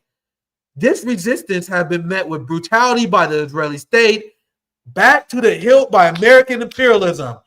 Thank you, Kshama. Thank you, Kshama, for showing Zohran Mamdani and the pathetic DSA scum how it's done.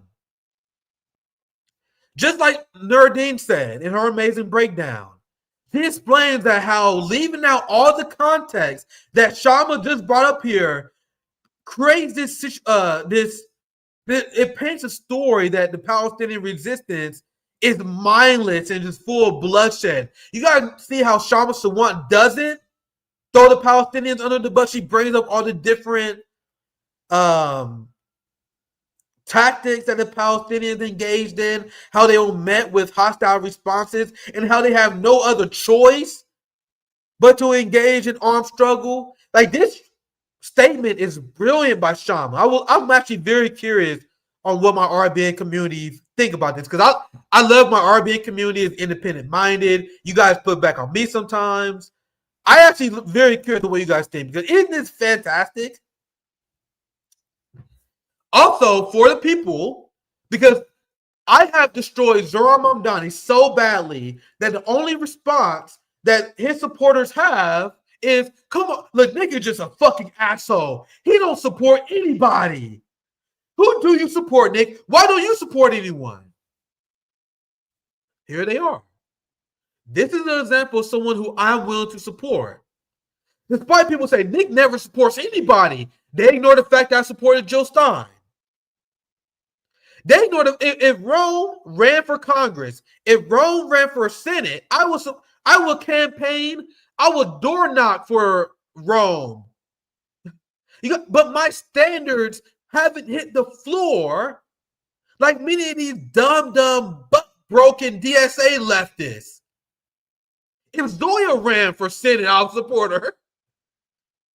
I am demanding better for the American working class, while the professional managerial class wants you to fucking just concede to Zohran Mamdani. They want to think that Zohran Mamdani is the best we can do. The fuck? So for all the people that say Nick is just an asshole, attacks everyone who supports no one, you are full of shit. I support mutual aid. I support independent grassroots campaign outside of the duopoly. I support the Haru socialist movement. I support the Fred Hampton family, who we have a close relationship with. We were just organizing with them in the summer. So for all the people that say, man, RBN, all you guys do is just bash everyone. Why don't they bring up that? Because the only thing they care about is you supporting the professional managerial class in their career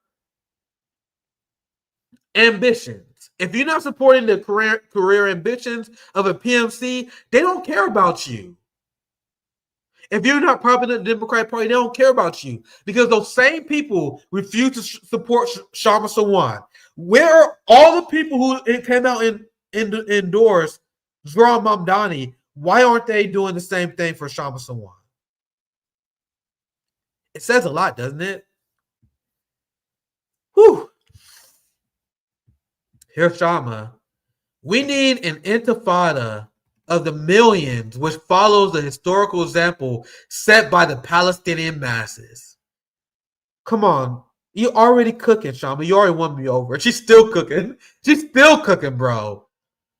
So instead of condemning the Palestinian resistance, she's saying we need to join it. We need to have more of it. And I really hope that people who saw my criticism early on listen to this part. If you thought I was being too unreasonable, because you see these people all over X, these Zohran supporters who think I was being unreasonable, who think the left is being unreasonable. This is what a fucking left statement looks like, fam. I love this comment. I'm glad. I need to start reading more comments. I love you, Nick. I hate your country, but you're one of the good ones. Keep up the fight. I love that. Bro, our audience, isn't this only our audience is international as fuck. I'm hated. I'm despised by the DSA left, the Bernie industrial complex, but I have the support of Palestinians, people in China, people from all around the world, and that's what really matters. Because once again, I can't emphasize enough how much I despise the mainstream progressive United States left. I don't even consider myself part of it.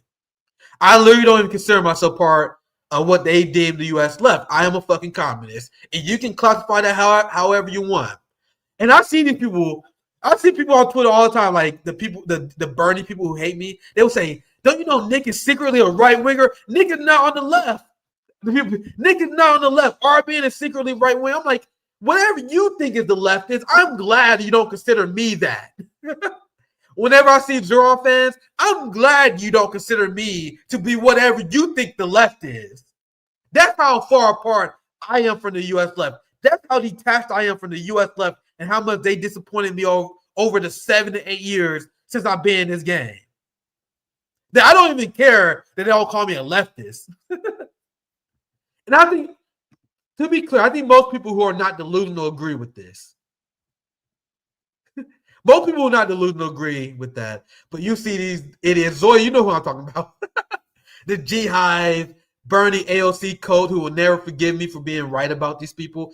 There are people who will never forgive me about being right about Zohran Mamdani because I called this out months ago. So instead of just admitting I was right, instead of admitting that tankies, not just about me, tankies, we have the burden of being right about fucking everything. And we never get credit by social democrats. The social democrats take L after L after L, never have a successful revolution, wrong about everything, and they will never give tankies credit for it.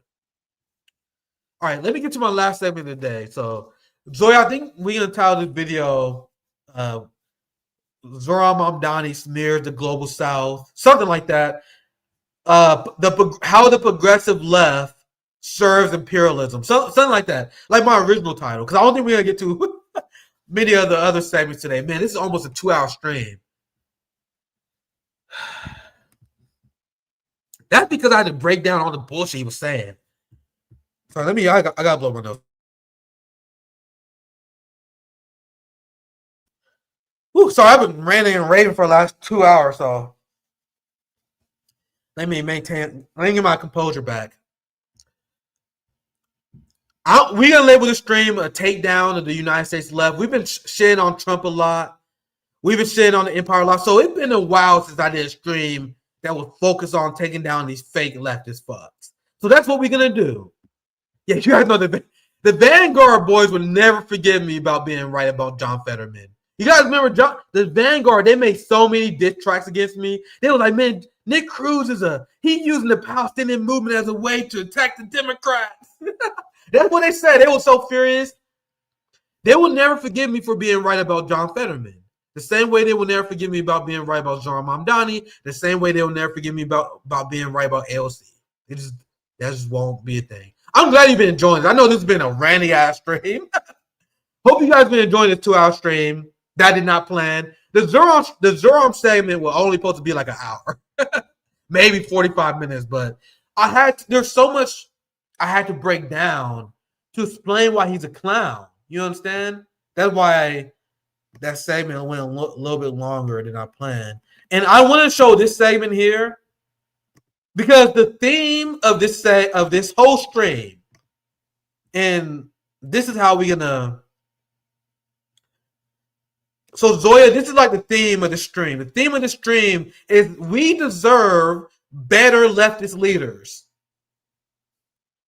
I don't know that we deserve better leftist leaders. That's the theme. Zohran Mamdani selling out the Cubans, selling out the Venezuelan people, selling out the Palestinian resistance. I oppose that. And people don't like the fact that I oppose Zohran Mamdani. I oppose him because I believe we deserve better leftist leaders. We deserve better than Cori Bush. Cori Bush is running against an AIPAC goon, a pro-genocide, one of the most corrupt Democrats in Congress. And I understand, man. I get it. I get it. This is not my district. I get it. If you hate the person that Cori Bush is running against, I forgot his name. Let me look up his name. I forgot the fucking guy's name. I'm gonna look it up real quick. The AIPAC goon. Oh, Wesley Bell. Wesley Bell has took. He took $12 million from AIPAC. Anything I can find. Oh, look at this. Here it is. This is from Track AIPAC. If you guys don't know, you guys know Track AIPAC used to be a Elizabeth Warren think tank. They used to go by Leftist for Elizabeth Warren in 2020. So they're a Democrat operation. But just because they're a Democrat operation don't mean these numbers are fake. This man Wesley Bell took $12 million. Jesus Christ. $12 million. So leftists are excited because Cori Bush is running for Congress again. And Cori Bush put out a statement. St. Louis deserves a leader who is built different. That's why I'm running to represent Missouri's 1st District in Congress. We need a fighter who will lower costs, protect our communities, and might make life fairer. I'll be that fighter. I know it sounds good. And I know people would love to get rid of Wesley Ball. But I'm telling you guys, I am not supportive of any of these Democrat scum, especially ones like Cori Bush, who voted to send billions of dollars to Nazis in Ukraine instead of sending money to our brothers and sisters who needed it in St. Louis. She essentially supported the Ukraine proxy war. Why? Because she made the same devil's bargain that Zohran Mamdani made. She made the devil's bargain that, hey, we have to support the empire. We have to support NATO. And because we had to support NATO, we had to support the imperialism, so the capitalist class will give us permission to implement a welfare state. So this, to me, right here, is disqualifying. I'm not telling people how to vote. I'm not telling people what to do. I haven't told anyone not to vote for Zohran Mamdani. I'm just telling you guys, I'm done with this shit. There is no way I'm ever will be supportive of this fraudulent strategy of trying to shift the Democratic Party to the left, because the only thing that happened was the Democratic Party shift these people to the right and have them supporting war. We deserve smarter leaders. Here is Cori Bush explaining why she supported the Ukraine war and warnings. This is going to kill your brain cells. That would be a very real risk. And for me, by the masses, the threat of, I think the other part of that, though, is the threat of U.S. troops by the masses moving to the ground was a very real thing. At least that's how it was presented. It had been presented to us in Congress, and for me, presented by who? Presented by the administration. That that would be a very real thing. So did we want to keep U.S. troops from having to go to Ukraine? So that was the thing that people were weighing. So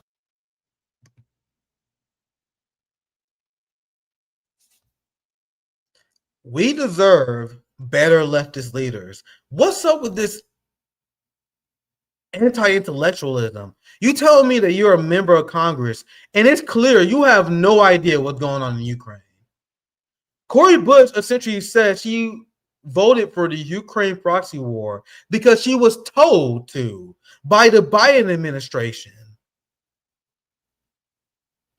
And she voted to send billions of dollars to fight Russia because the Biden administration threatened her and said if she don't do that, they will have no choice but to send United States troops to fight in Ukraine. So instead of being a leader and telling Joe Biden to go fuck himself, Cori Bush said, oh yeah, I'm gonna go along with it. Because, oh yeah, I don't want you to send U.S. troops to fight Russia. So I want Ukrainians to fight and die for them. Hey, do you understand how crazy this is? White House presented, just to clarify, the Biden White House presented the issue to you as if you don't supply the weapons that they say are required, that could involve, that might mean that U.S. troops would have to go into the combat? If we don't, not saying that if we don't supply the weapons, it was if you all don't support these bills, then that could be the outcome. And so for many, and I can't speak for everyone. Oh, come on. Let me try to reload this real quick. What's up with what's going on with X right now? Let's see if hopefully I can get this to work. What the hell? Come on, X.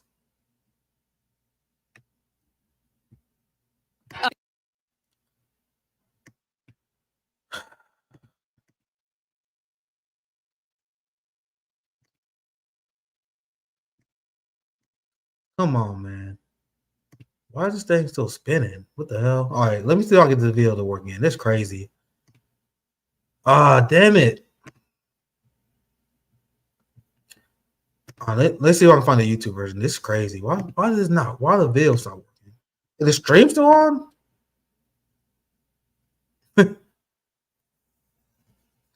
Damn, I don't know what the hell is going on And I here. can't speak for everyone. But the question, when I look at my own district, and I think about those who often are the ones who end up with the least amount of help, the least amount of services, often don't have what they need when they return back. I wanted to support my community. So you support your community by sending billions of dollars to fight a proxy war against Russia?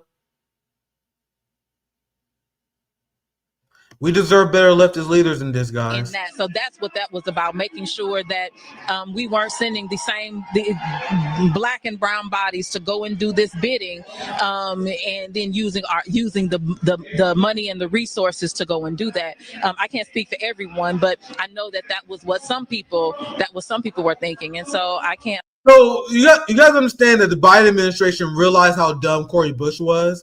So in order to get Cori Bush on their side, he said, hey, if you don't vote for this Ukraine package, we'll have no choice but to send U.S. troops to fight in Ukraine. Cori Bush is so stupid. She realized that was not going to happen because that would have been a political death sentence for Joe Biden. So if you were the leftist leader, you use that time to call him out on his bluff. You call him out publicly like, hey, man, Joe Biden said we had to support this war in Ukraine, or he told me he's going to send American troops to fight against Russia. You're supposed to blow the whistle on this kind of shit. You're supposed to reject the framing coming from the Biden administration and be a leader.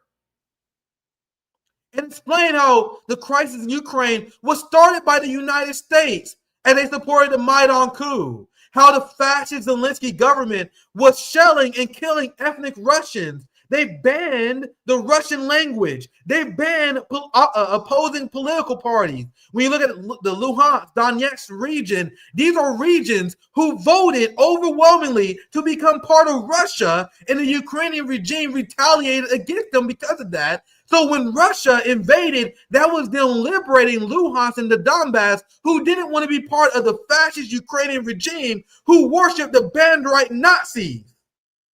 Why would ethnic Russians want to be part of a state that banned the Russian language, that banned the right to collective bargaining? They didn't. They want to be part of Russia, who didn't ban those things. And if you are a leftist leader, this is what you explain to the people. And you notice that none of them did.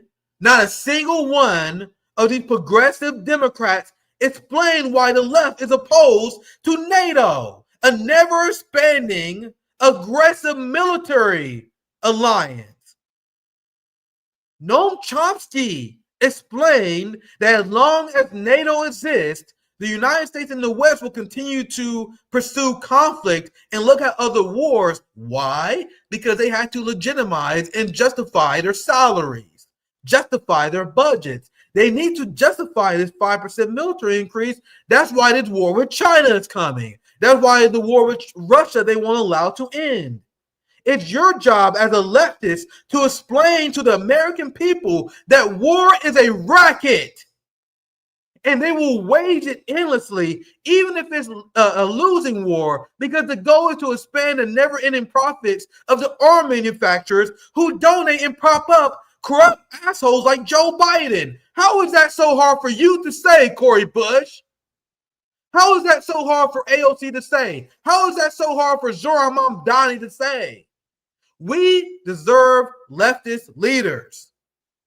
We deserve better leftist leaders. We shouldn't fucking just be okay with this anti-intellectual nonsense from Cori Bush, from Zohran Mamdani, who apparently doesn't know what the fuck the Hannibal Directive is. You guys see how the professional managerial class, I explained this many times before, they want to create a suitable, dumb left for the capitalist class. They want you to be dumb like Cori Bush, who don't know anything about NATO. They want you to be dumb like Jamal Bowman, who didn't even know what Crimea was. You remember that? When Bowman was asked by the Gray Zone, he didn't know what Crimea was. He didn't know what Donbass was. He was voting for a war. He had no idea what the fuck he was voting for. But people think I'm unreasonable because RBN demands better, more intelligent leftist leaders. I understand that not everyone's going to be perfect. I'm not perfect. It takes years of study. It takes hard work. You have to be disciplined to the level where I don't even believe I'm at yet. I am not demanding perfection for everybody, but you goddamn guarantee it that if you put up your hand and you're going to say you're going to be a leftist leader, you better have your head on your shoulders. We're going to have immense expectations for you if you think you're going to be a leader.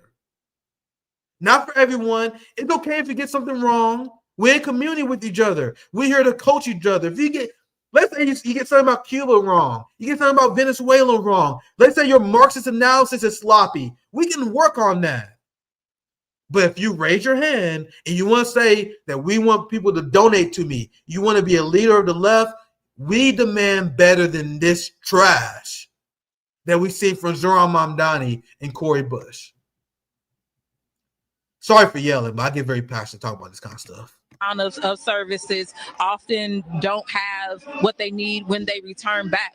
I wanted to support my community in that. So that's what that was about, making sure that we weren't sending the black and brown bodies to go and do this bidding and then using the money and the resources to go and do that. I can't speak for everyone, but I know that was what some people were thinking. And so I can't, like I said, I can't speak for everyone. I didn't have those conversations, but that was just a very real thing. So to clarify one thing on that. Sorry, I forgot to put my microphone in my face.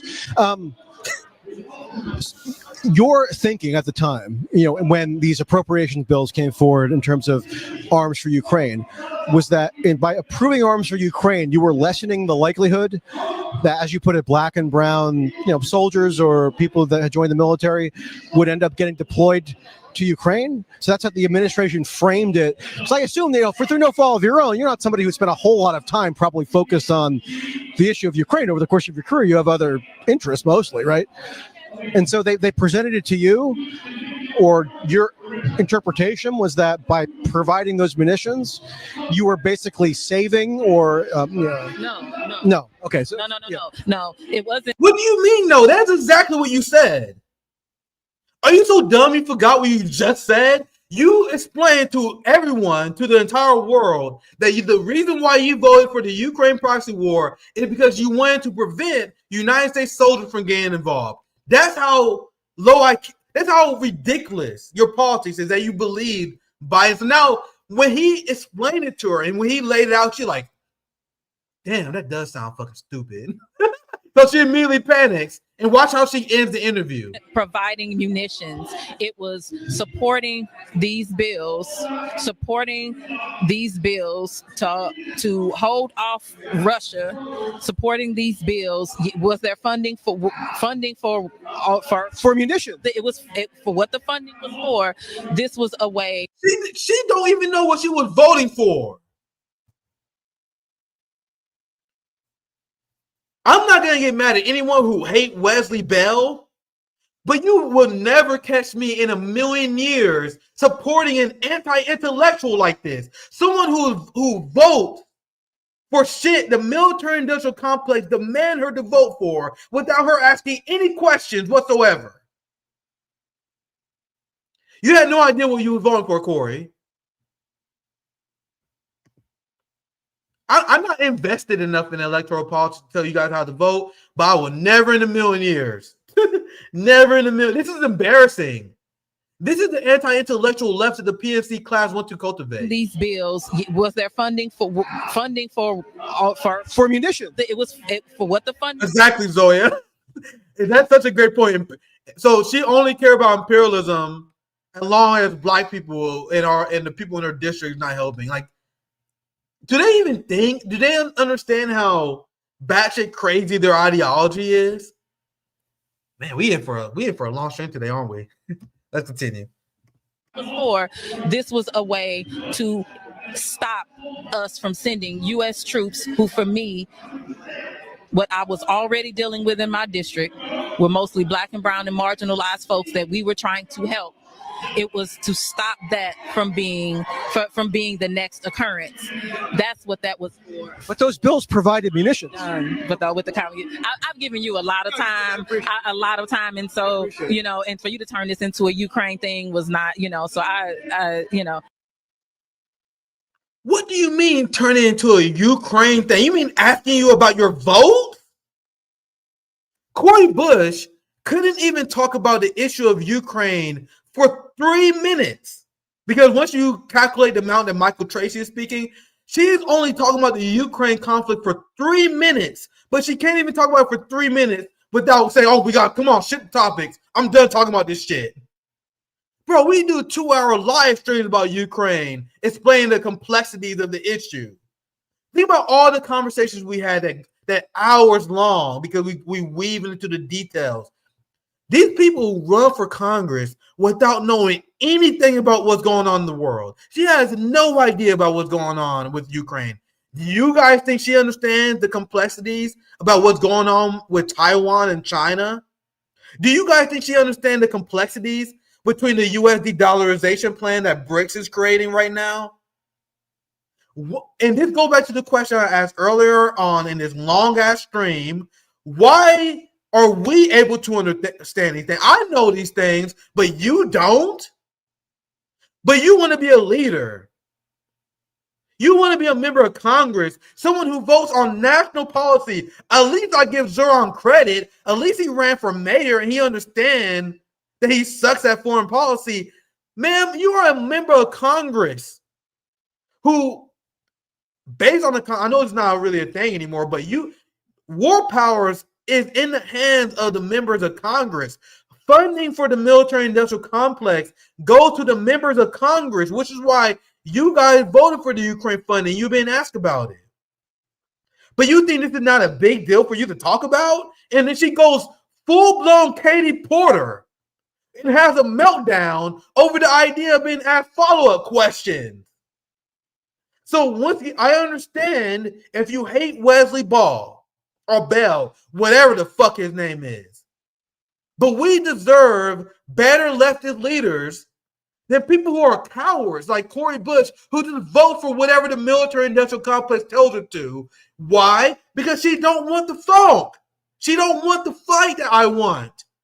Kshama Sawant, she wants to fight. I want to fight. The people who really on the left, we want to confront the capitalist class over these inconsistencies.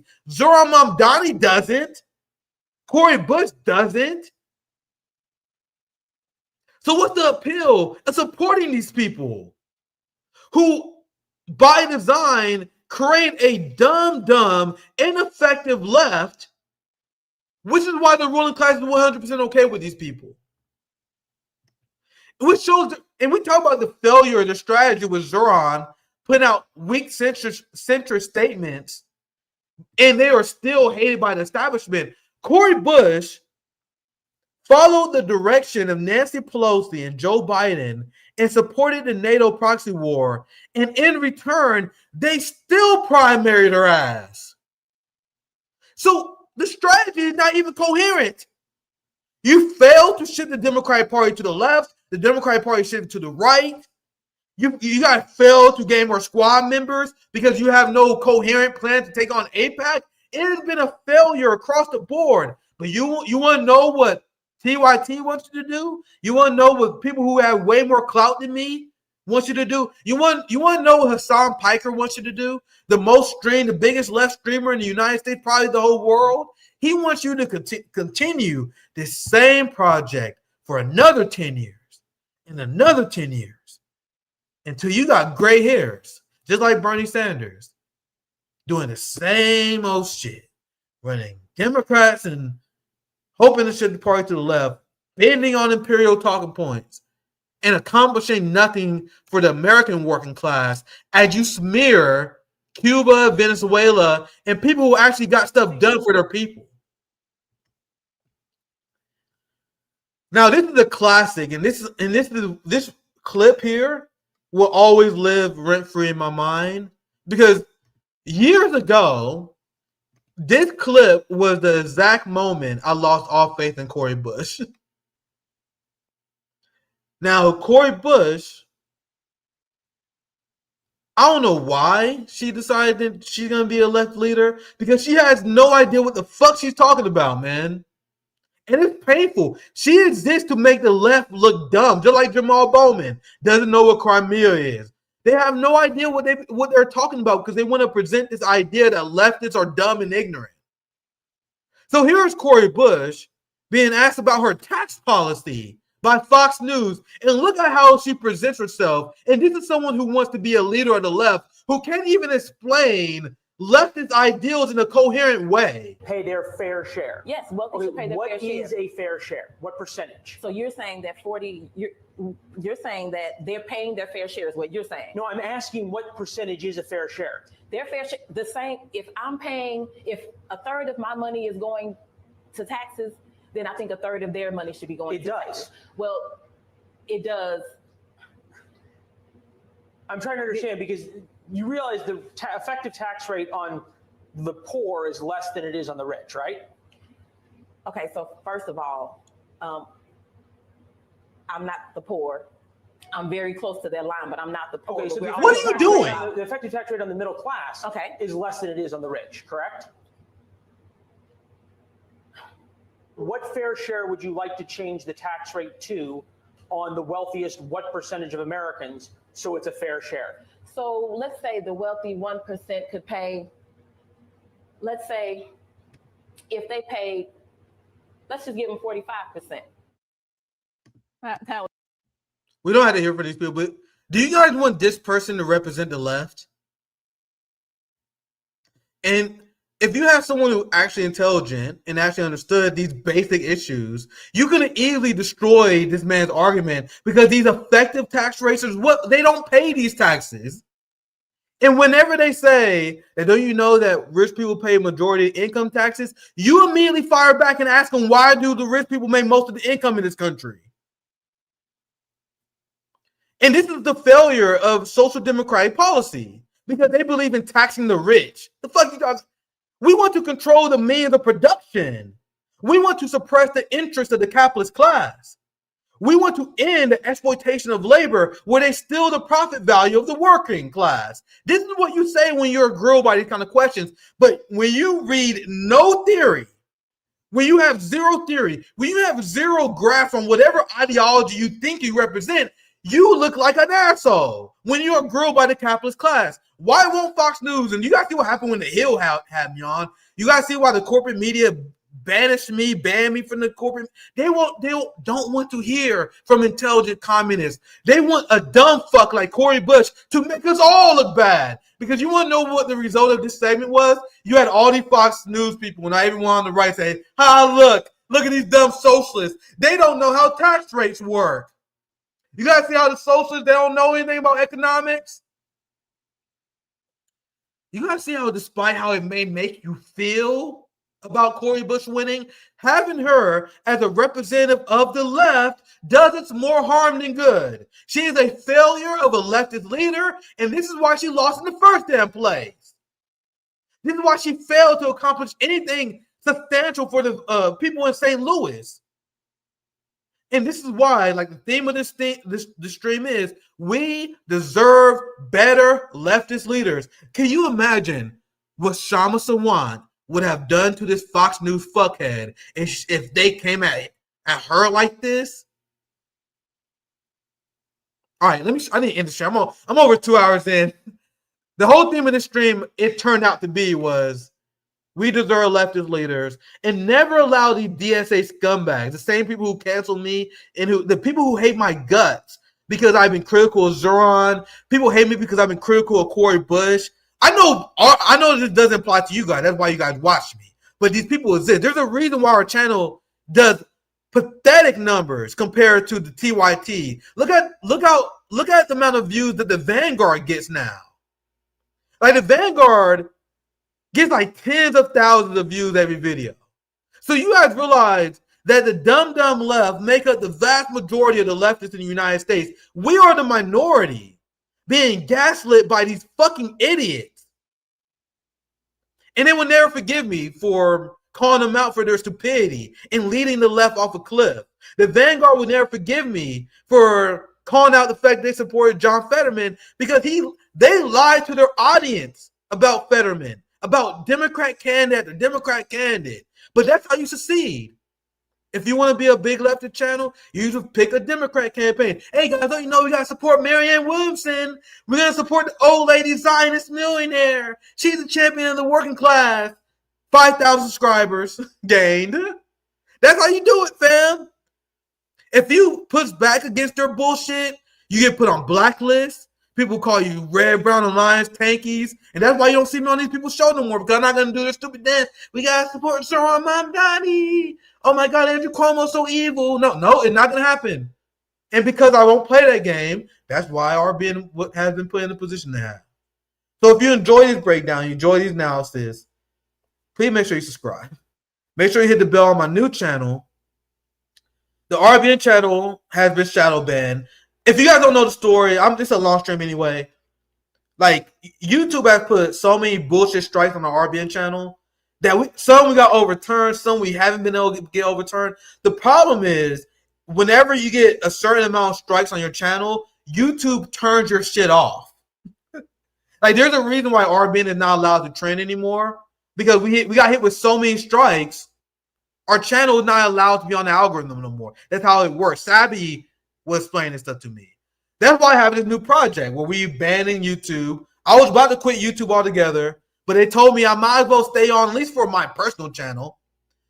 So I'm like, man, I might as well stream on my personal channel. I'm more focused on building my platform on X. Like, we have 1,600 people watching us across our platforms, which is good enough for me, man. I'm just a Midwestern shit talker. Like, having over 1,000 people watch me stream, that's, to me, I'm blessed, man. I'm not worried about my numbers, right? I'm blessed to have people listening to me. But I'm like, man, if I'm going to stream, I might as well have people thing going on YouTube. And I'm actually finding this project enjoyable because I want to see how far I can take the channel without relying on the RBN, like, brand, I guess. I said this earlier on the stream. I'm very curious to see how far my own channel would go. Like, almost like a challenge I'll give myself. So please don't let me fail. I'm unhireable, by the way.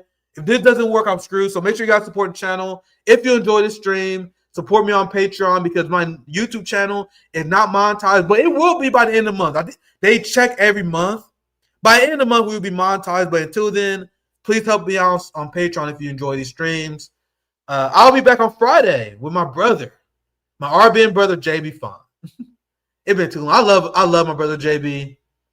He'll be joining me on Nick at Primetime on Friday because I told you guys that RBN, we are a strong left think tank and mutual aid organizing force, but we are kind of decentralizing in terms of YouTube. So instead of having like just one RBN channel, we all have our own channels. JB has his channel.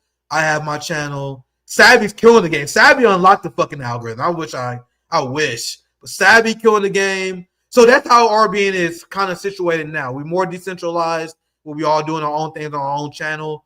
We're more of a left think tank more than anything else now. So JB will be join up for the Nick and JB show on the Nick Cruse channel. Appreciate you guys for watching. Make sure you like, subscribe. Have a good night, my friends. Hope you guys enjoy the stream.